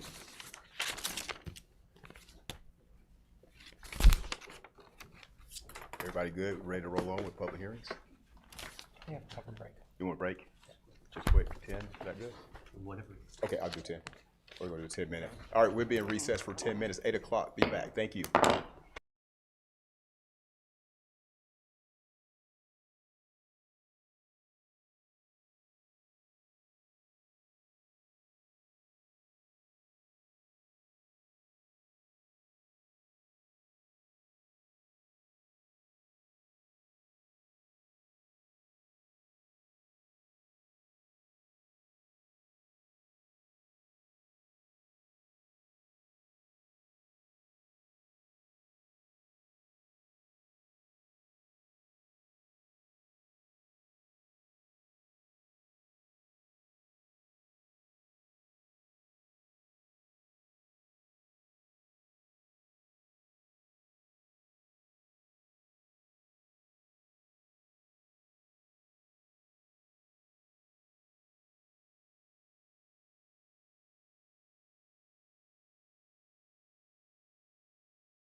should have done that. You're ready. Okay. All right, we're back in session. We will, Mayor Pro Tem Mahaffey, he's making his way back in. All right, we're moving now to public hearing 1, annexation number 819. Yeah. So 9 Twin Creek Road.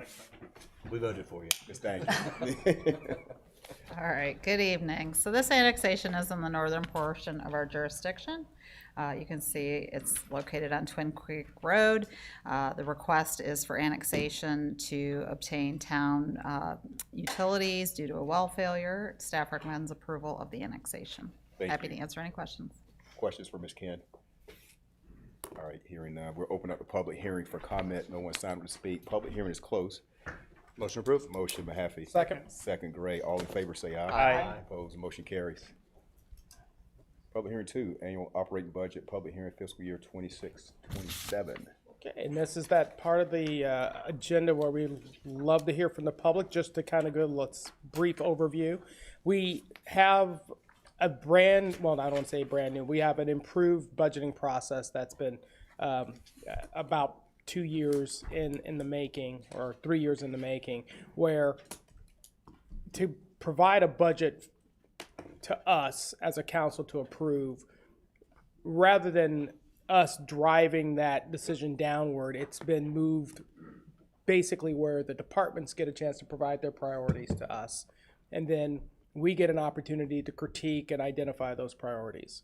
And once we get the proposed budget, we're going to have yet more opportunity to provide our input. But as the prepared budget is starting to be prepared, moments like this give us an opportunity to have the public make comments and provide input to us. So as always, this is a priority. I know that the mayor has said this, my colleagues on council have said this. We like to hear feedback and we like to hear comments. So this is that opportunity. Okay. All right, thank you so much. All right, with that, we'll open up public hearing for comment. Elizabeth Ray Stitt.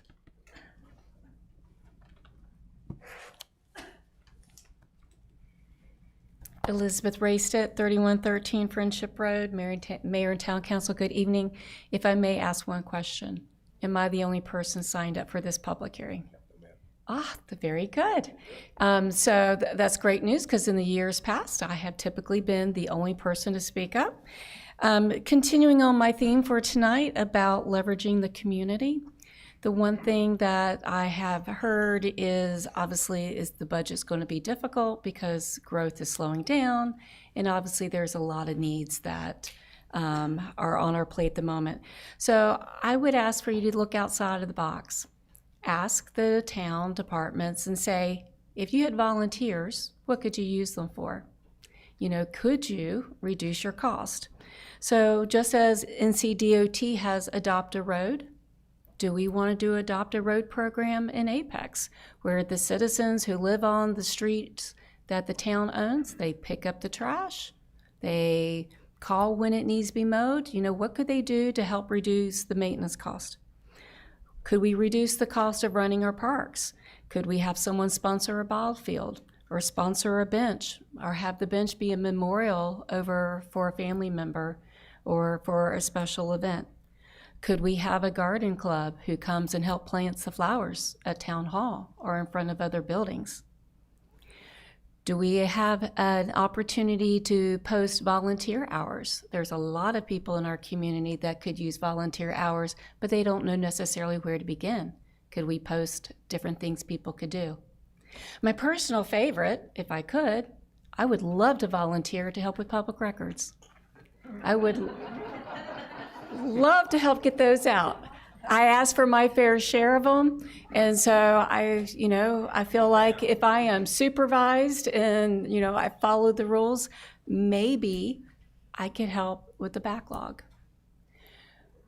Do we want to leverage people who want to get job skills? Do we have any opportunities for them in our community? Do they need to learn how to use, do they need to come job shadow to see if it's something they want to learn? So for like the EMS dispatchers that were here, how does someone become one of those? Do we want to take some high school interns through the program? So what we haven't seen in the last 4 years that I have looked at the budgets, and yes, I have read all 400 pages. Some of them are very tedious and difficult, and I've read the last 10 years of budgets. We don't talk about leveraging our community. And if you want more people engaged, you got to give them more opportunity. Thank you. Thank you for speaking. Bill Welch.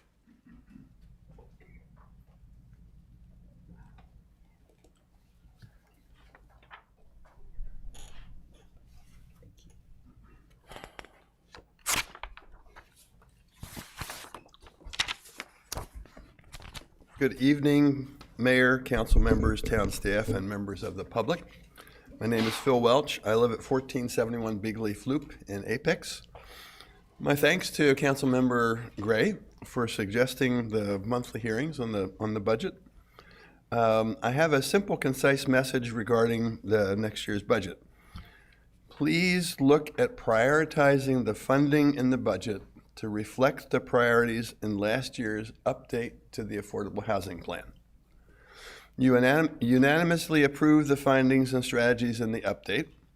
It's time to aggressively pursue the strategies that you support. In the 5 years since the council unanimously approved the initial Affordable Housing Plan, the town has made some progress in providing more affordable housing choices to our lower income neighbors and essential workers. Unfortunately, the gap in housing choices continues to grow. Apex is quickly losing the diversity which attracted many of us here. The window of opportunity to reverse this trend is closing, along with the land available to build more varieties of housing. Over the past year, you've heard 10 speakers present various ways that housing choices can affect households, both negatively and positively, including the long-lasting effects thousands of our students face when their families are evicted and their educations are disrupted. Number 2, the life-changing difference in a Habitat homeowner and their teenage daughter experienced in their new home in Apex. Number 3, a local pediatrician's description of the various damaging health effects suffered by children without safe, sanitary, healthy, stable homes. Number 4, opportunities to provide homes for Apex's essential workers, including from NC Children's Hospital in the Viridia Master Development. Number 5, a plea from a Habitat Wake founder for the council's help in preserving the dream of serving and living in Apex. Previous council members had the foresight to dedicate a penny tax for affordable housing even before commissioning the initial Affordable Housing Plan. After hearing the housing needs assessment and recommendations in the plan, the council all approved the plan and increased the funding to 1.50 cents. Unfortunately, that was later decreased back to 1 penny. That's clearly inadequate. I'm asking that the council and staff once again step up to adequately funding the implementation of critically needed affordable housing. We need you to recommit to increasing the number of affordable homes built and preserved across price points for all lower income households. Estimates of the deficits in our supply of affordable housing choices were included in my talk for you last month. Also included were recommended increases in 5 affordable housing programs. I will be discussing these deficits and increases with you and town staff in the coming weeks to answer questions and understand your responses. Thank you. Thank you, Mr. Welch. Okay, that was the last speaker signed up. Public hearing is closed. Okay. And Councilman Gray, thank you so much for that suggestion. It's great that we get the feedback. Yeah, no, we appreciate that. And Elizabeth and Phil, both of you, I mean, these are good comments, great input. I look forward to getting a chance to chat with town manager about how we can implement those things. Elizabeth, your comments about looking for volunteers is, I think, well-reasoned thought process. And Phil, thank you for challenging us and reminding us of the obligations that we have taken with our affordable housing plan. Important issues that we got to balance with the overall budget. So we appreciate your input. All right, moving on to the final public hearing. Public hearing 3, legislative public hearing considers 12-month moratorium on the acceptance, processing, approval of development applications for data centers, cryptocurrency mining, data processing, and other associated uses with data centers. Mr. Vosberg. Good evening once again, Mayor and Council. I will go over just a few highlights of the proposed ordinance. If there are questions, I'm assisted this evening by our legal department and also our planning department for in-depth questions. We are here tonight because council directed us to draft a moratorium. So what you have before you this evening is an ordinance that addresses the UDO because it does not currently define or provide supplemental standards for data centers, data processing facilities, cryptocurrency mining operations, or any other uses associated with data processing facilities. It's important to note, as a Dillon Rule state, in this case, North Carolina statutes do allow regulation in this area. They allow for the enactment of a temporary moratoria to study and regulate such land uses. So what you have before you is proposed to apply to the apex corporate limits, extraterritorial jurisdiction, and future planning areas as shown on the 2045 land use map. The timeline is to take effect April 28th, 2026, and it would go through April 27th, 2027. There are, as we got into this, we had to really pay attention to the definition that is covered in the ordinance. I wanted to point out that there's an exclusion for incidental server rooms supporting permitted principal uses, such as a hospital or offices, provided that they comply with accessory uses provisions. So if the primary use is a hospital, they can have what some might call a data center within that hospital, and we didn't want to exclude that potential operation. So that is accounted for in our definition.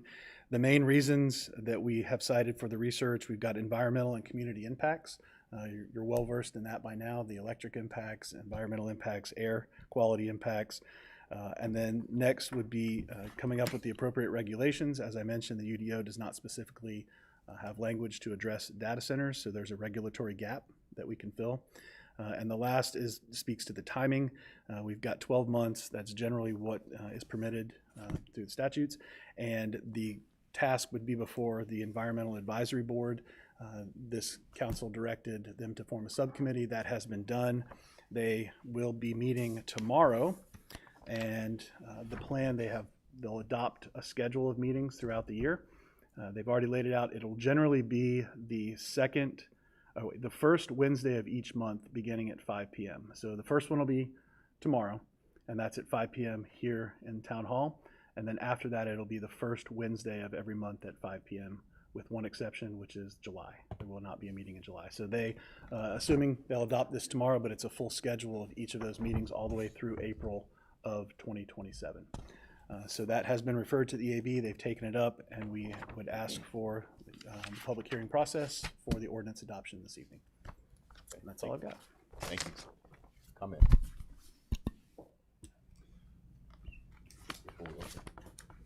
And I think we've talked about this a lot, right? And now that we have no active proposal in front of us, I think this is the right time for us to put this moratorium in place and give our staff the time it needs to reconsider some of the feedback that we received from the community, how to reflect that properly in our UDO, and be better prepared next time in case a similar proposal reaches our desks.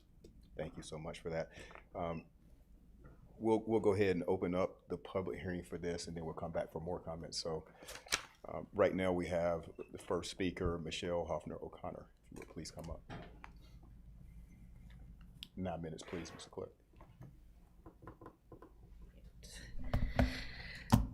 Dr. Michelle Hoffner-O'Connor, 2664 Jordan Point Boulevard. Good evening, Mayor Gilbert, Town Council, and members of the town staff. I am here to endorse the proposed year-long moratorium on the acceptance, processing, and approval of data development applications for data centers, cryptocurrency mining, data processing, and other uses associated with data centers as specified uses within the town of Apex corporate limits and its extraterritorial jurisdiction.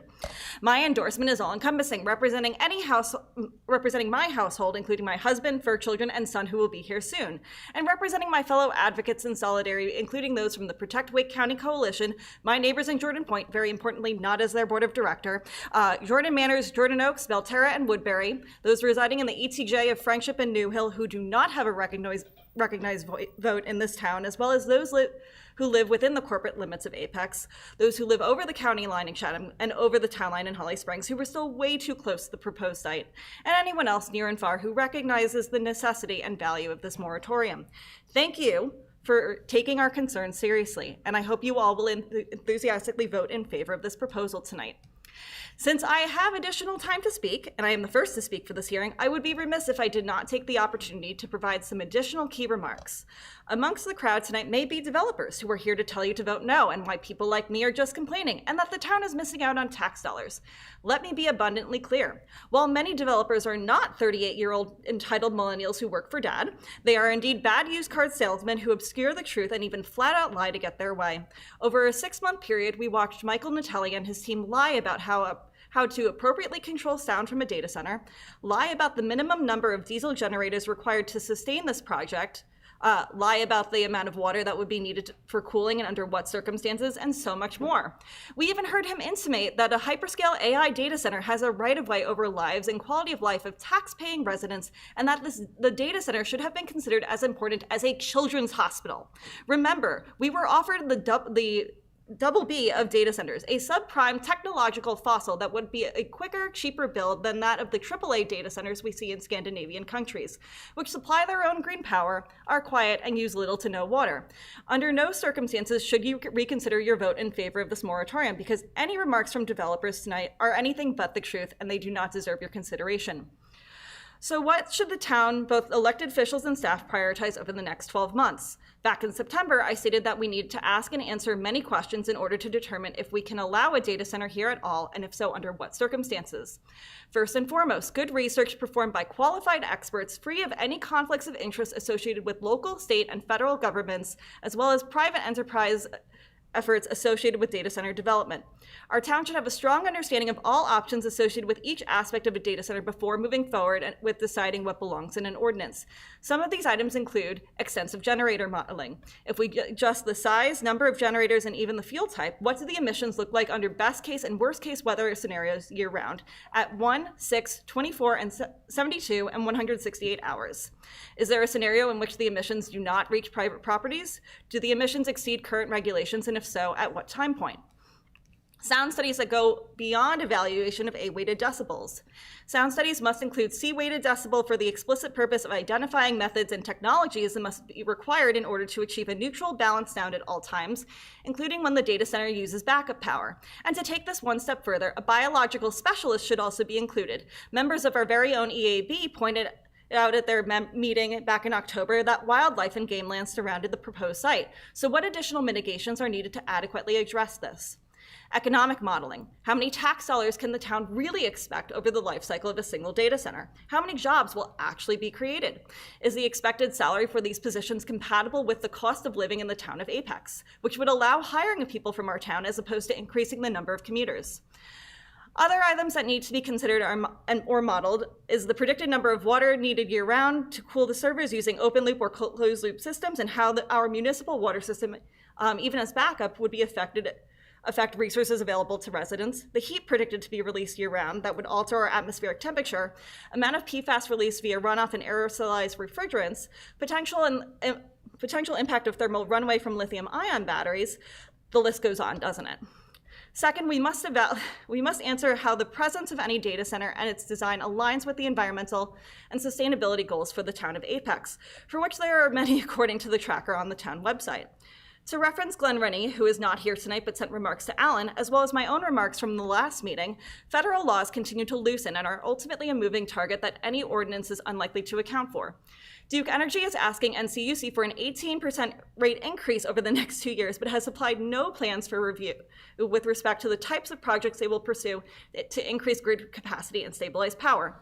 We already know that the staff present at the January 22nd working session lied to this council, claiming that the lifespan of coal plants are not being extended because we know they are. So how would these changes that Apex has no control over affect our ability to realize town initiatives?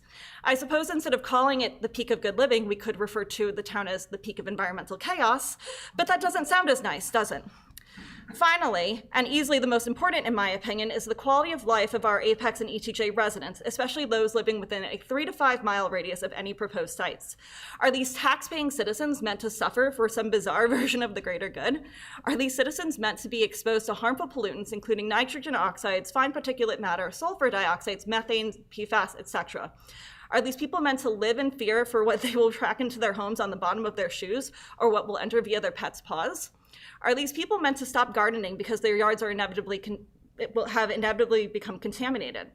Are they meant to install noise dampening curtains and expensive HEPA filters to mitigate noise and air pollutants? What happens when their healthcare costs for indications ranging from cancer to heart disease to Alzheimer's and other neurological conditions inevitably increase because they've been exposed to all these pollutants? A reminder that meeting regulatory compliance at any point often does not equate with what is in the best interest of public health. So who will take responsibility for the irreparable damage to these people's lives? I hope the efforts from our elected leadership and town staff will take these items to heart and prioritize answering these questions. Furthermore, I hope that if questions are not sufficiently answered in the time to support authoring of an ordinance that is beyond reproach and that will protect citizens and stand the test of time, that this council will not hesitate to extend this moratorium. I have emphasized in my speeches the danger of the Dunning-Kruger effect and proceeding in the absence of identifying and understanding all relevant information. The next year should be a testament to decision-making based on strong scientific evidence. Many of us will continue to advocate for this throughout the year. We won't go away easily. You all know that I'm due to become a mom soon, and I doubt it will surprise any of you if I show up with spit up on my shirt and sleep deprived, given that I showed up earlier this year with half my face swollen after shadowboxing with developers, or some might call that periodontal surgery. Following your votes in favor tonight, I look forward to the next year with cautious optimism and hope that this town will commit to delivering on its peak of good living promise by updating our ordinance to ensure that quality of life for all is not only upheld, but augmented. And a quick reminder to everyone in the room, you can do your part by showing up and sharing important information with our town staff and town council, and also by supporting our small local businesses, because by uplifting these people and encouraging more businesses to come here of that variety, perhaps this will also help to prevent us from choosing to take tax dollars from sleazy developers and Fortune 100 companies who will never have our best interests at heart. Thank you. Thank you for speaking.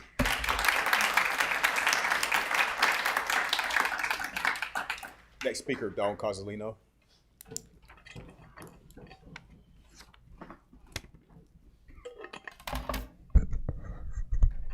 Dawn Cozzolino, 3632 Bosco Road. Good evening. I stand here as one of the people. Under the North Carolina Constitution, Article 1, Section 2, all political power is derived from the people. Government exists by consent and must operate with transparency and accountability. That standard is not being met. I will be direct. No data centers in Wake County ever. This moratorium creates the appearance of action while delaying public and understanding of issues already raised by residents. At Apex's peak plan 2055 discussion, residents were shown maps and planning materials. However, the full water infrastructure implications of high density private development, including data centers, were not included in the public presentation, despite known zoning relevance. The Water Resources Director, Jonathan Jacobs, was not present at the discussion. That absence raises questions about the completeness of technical input during the presentation. Key questions remain before the public. What is the documented water capacity and limitation analysis for the level of development? And where is that reflected in the materials presented to residents? The absence of those elements raise questions and concerns about completeness of the public record. That gap in information is contributing to the declining public trust. Residents are now seeing expanded layers of governance, task force, advisory boards, and resilience initiatives, often presented as coordination or innovation. This raises ongoing questions about decision-making authority when responsibilities are distributed across boards, consultants, and affiliated entities. Consent agenda item 15 tonight expands the structure through a land trust model that introduces additional non-elected participants into long-term land use decisions alongside municipal leadership. This adds another layer between the public and decisions affecting land, water, and development. Under the North Carolina Constitution, accountability cannot be diluted. The pattern residents are raising concerns about includes unresolved cyber security issues, ongoing infrastructure questions, and the expansion of governance structures under existing decision-making frameworks. Residents are not asking for delay. We're not asking for study. We're not asking for reconsideration. We are stating a clear position: no data centers in Wake County ever. Thank you. Thank you for speaking. Final speaker, Fran Hudson. Hello. Again. So I actually printed out page 1 of the UDO, and it's very important to show that there is already language in there that protects the people, because the purpose that's stated in the general section, the purpose of this ordinance is to promote and protect the public health, safety, peace, comfort, and general welfare of the citizens and residents of Apex and its extraterritorial jurisdiction. It is a comprehensive, unified set of regulations that govern the subdivisions of land and development of land and use of land. So it's really the regulation that's the great part. And to make this a stronger protection of those people and the safety and the health and everything that we've been asking this town council to consider when we're talking about the data center projects that could possibly return, the specific purpose starts with implement policies of the 2045 land use plan. That really should be last on this. I think that needs to be revised, because B is protect the small town character. That should be number 1. Protect the people, protect the character of Apex. It's not going to be Apex any longer if you don't protect that. And then number C, the current C, is promote good planning practice. So the good planning practice, that's a very arbitrary term. Like, that could mean anything. But you really need to look at the welfare of the people determined by the people to decide what that is. The people need to have that decision, not 5 people making a vote. The other authority that's shown on page 1, that only gives the authority to regulate and to enforce. So it's not a give a free-for-all with all of this development. It is, you are supposed to regulate, which means make regular. So a data center is not regular in any way, shape, or form to Apex now. A lot of the high-density development is not regular, because you have a community that was a very small community. We had, land, and now there's no land. I mean, it's being gulped up by all these big developers. So if you're going to actually follow the UDO and make sure that you're protecting the people and the welfare of them, you need to regulate. Thank you. Thank you for speaking. All right, public hearing is closed for comment. I'm happy to see where we are right now, and I know there's been a lot of discussion. We've heard from the community. I just want to thank my colleagues for bringing us all forward to this point tonight, and why waste time? Yeah, just to add my comments, I want to thank staff for the work they did over the past couple of weeks to kind of do all this research. I know it probably wasn't easy to get all together, and as you heard the town manager say earlier, there's a lot of state regulations involved. We have to give a specific, has to be temporary, is in the state statute. We have to give specific reasons that the town manager mentioned is in the ordinance that we talked about a couple weeks ago and are written down in the ordinance. Thank you for staff for doing that. And Apex, of course, is going to follow the laws of the state when we do stuff like this. So our ordinance reflects that. And likewise, this will give us time to develop our rules and our ordinances, and we expect developers to follow them.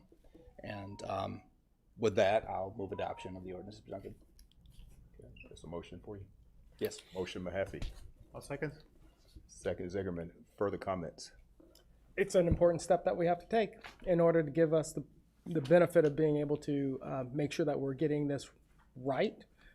Many thanks, and I know my colleagues have said this before, thank you to many residents and those who live in and around Apex for providing the input and giving us some insight in terms of some of the various concerns that are out there. And it's something that I think we all heard, and when we start taking a look at how our ordinance changes need to take place, it's certainly going to be on the forefront of our mind as to what's going to be best for the people of Apex. Amen. Anyone Anyone else? I just want to say how proud I am of this community for crossing political lines, cultural lines, to work together, to collaborate, to problem solve, to bring us to this evening. I know many countless hours went into this from staff, from the community, and this is the peak of good living. We're going to protect the residents of this town. We're going to protect our air, our water, our power, and our kids. And this is a great step for our community. I look forward to the hard work and the due diligence that will occur over this next 12 months. And I'm looking forward to having a robust, unified development ordinance to protect our community. Thank you. Thank you, Councilman. I think it's very necessary, and it's a great thing for our town. I want to thank our staff putting so much effort, lots of research, and our residents. You have been coming here almost 7 months non-stop to each council meeting to express your concerns, to voice your opinions, and especially lots of experts actually give us lots of great ideas, advice on the facts about that data center. It's a community effort, and I think we may make example, because I heard one council member in Wendell, from him, he told me that they may consider doing a moratorium too. So it's it's kind of our all communities work together to find a solution to protect our residents. I'm proud of us. Thank you. Yeah. Great words. Thank you. The community has spoken. We have a motion and a second. Call for the vote. All in favor, say aye. Aye. Opposed? Motion carries unanimously.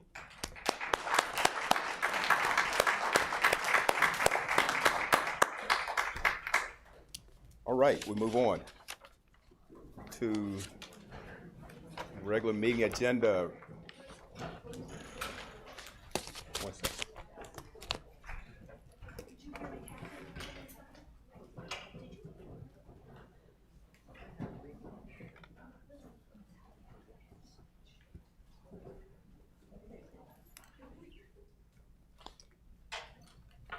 Resolution establishing the Peak Resilience and Wellbeing Task Force. Councilmember Moore. Yes, okay. I introduced this task force in the beginning. This is volunteer-based, and this is not to replace the professional service. This is our plan is to educate residents to get rid of stigma, to identify early warning signs, to help our young people, families in need, and residents to get the resources, to have easy, friendly, and accessible resources, to get rid of obstacles. So this also will be, the first ever in Wake County, this task force. I hope through this program, other cities or municipalities, they can learn and do their own, program to help residents in need. Thank you. Okay, thank you so much. We're excited to support you on it. Any other comments before we move? We all have the copy of the resolution, right? You've seen it. All right. Just to make one comment about this, I think it's important to understand that this is going to be a great task force to help highlight some of the issues that we have and bring some focus and attention to them. But it's by no means a replacement. We know a lot of these issues are addressed by other entities, like Wake County, which is why I'm very proud to see Commissioner Stallings taking a big role in this, the schools. So I'm glad that they're taking a role in this, but there's many other entities that are there. This is a great stepping point to start figuring out how we can provide some more resources. But I think the important part about this whole thing is it's that highlighter that brings this to attention, and I congratulate and really appreciate my colleague Sue Moo for bringing this in. It's one of those things that was a constant question during the course of her campaign. This is evidence of her ability to say, well, I heard what you said and we're going to bring that forward, and I know my colleagues are proud to be able to support this effort. Absolutely. Thank you. Thank you. That's touching. Thank you, Councilwoman. I'll just say really quickly that Councilmember Gray may have been already reading my mind, because I was going to echo a few of those things. But And I was going to say Earth Fest is Saturday. yeah, but Is it Saturday? Nepal Day is on Saturday. right. Just want to say how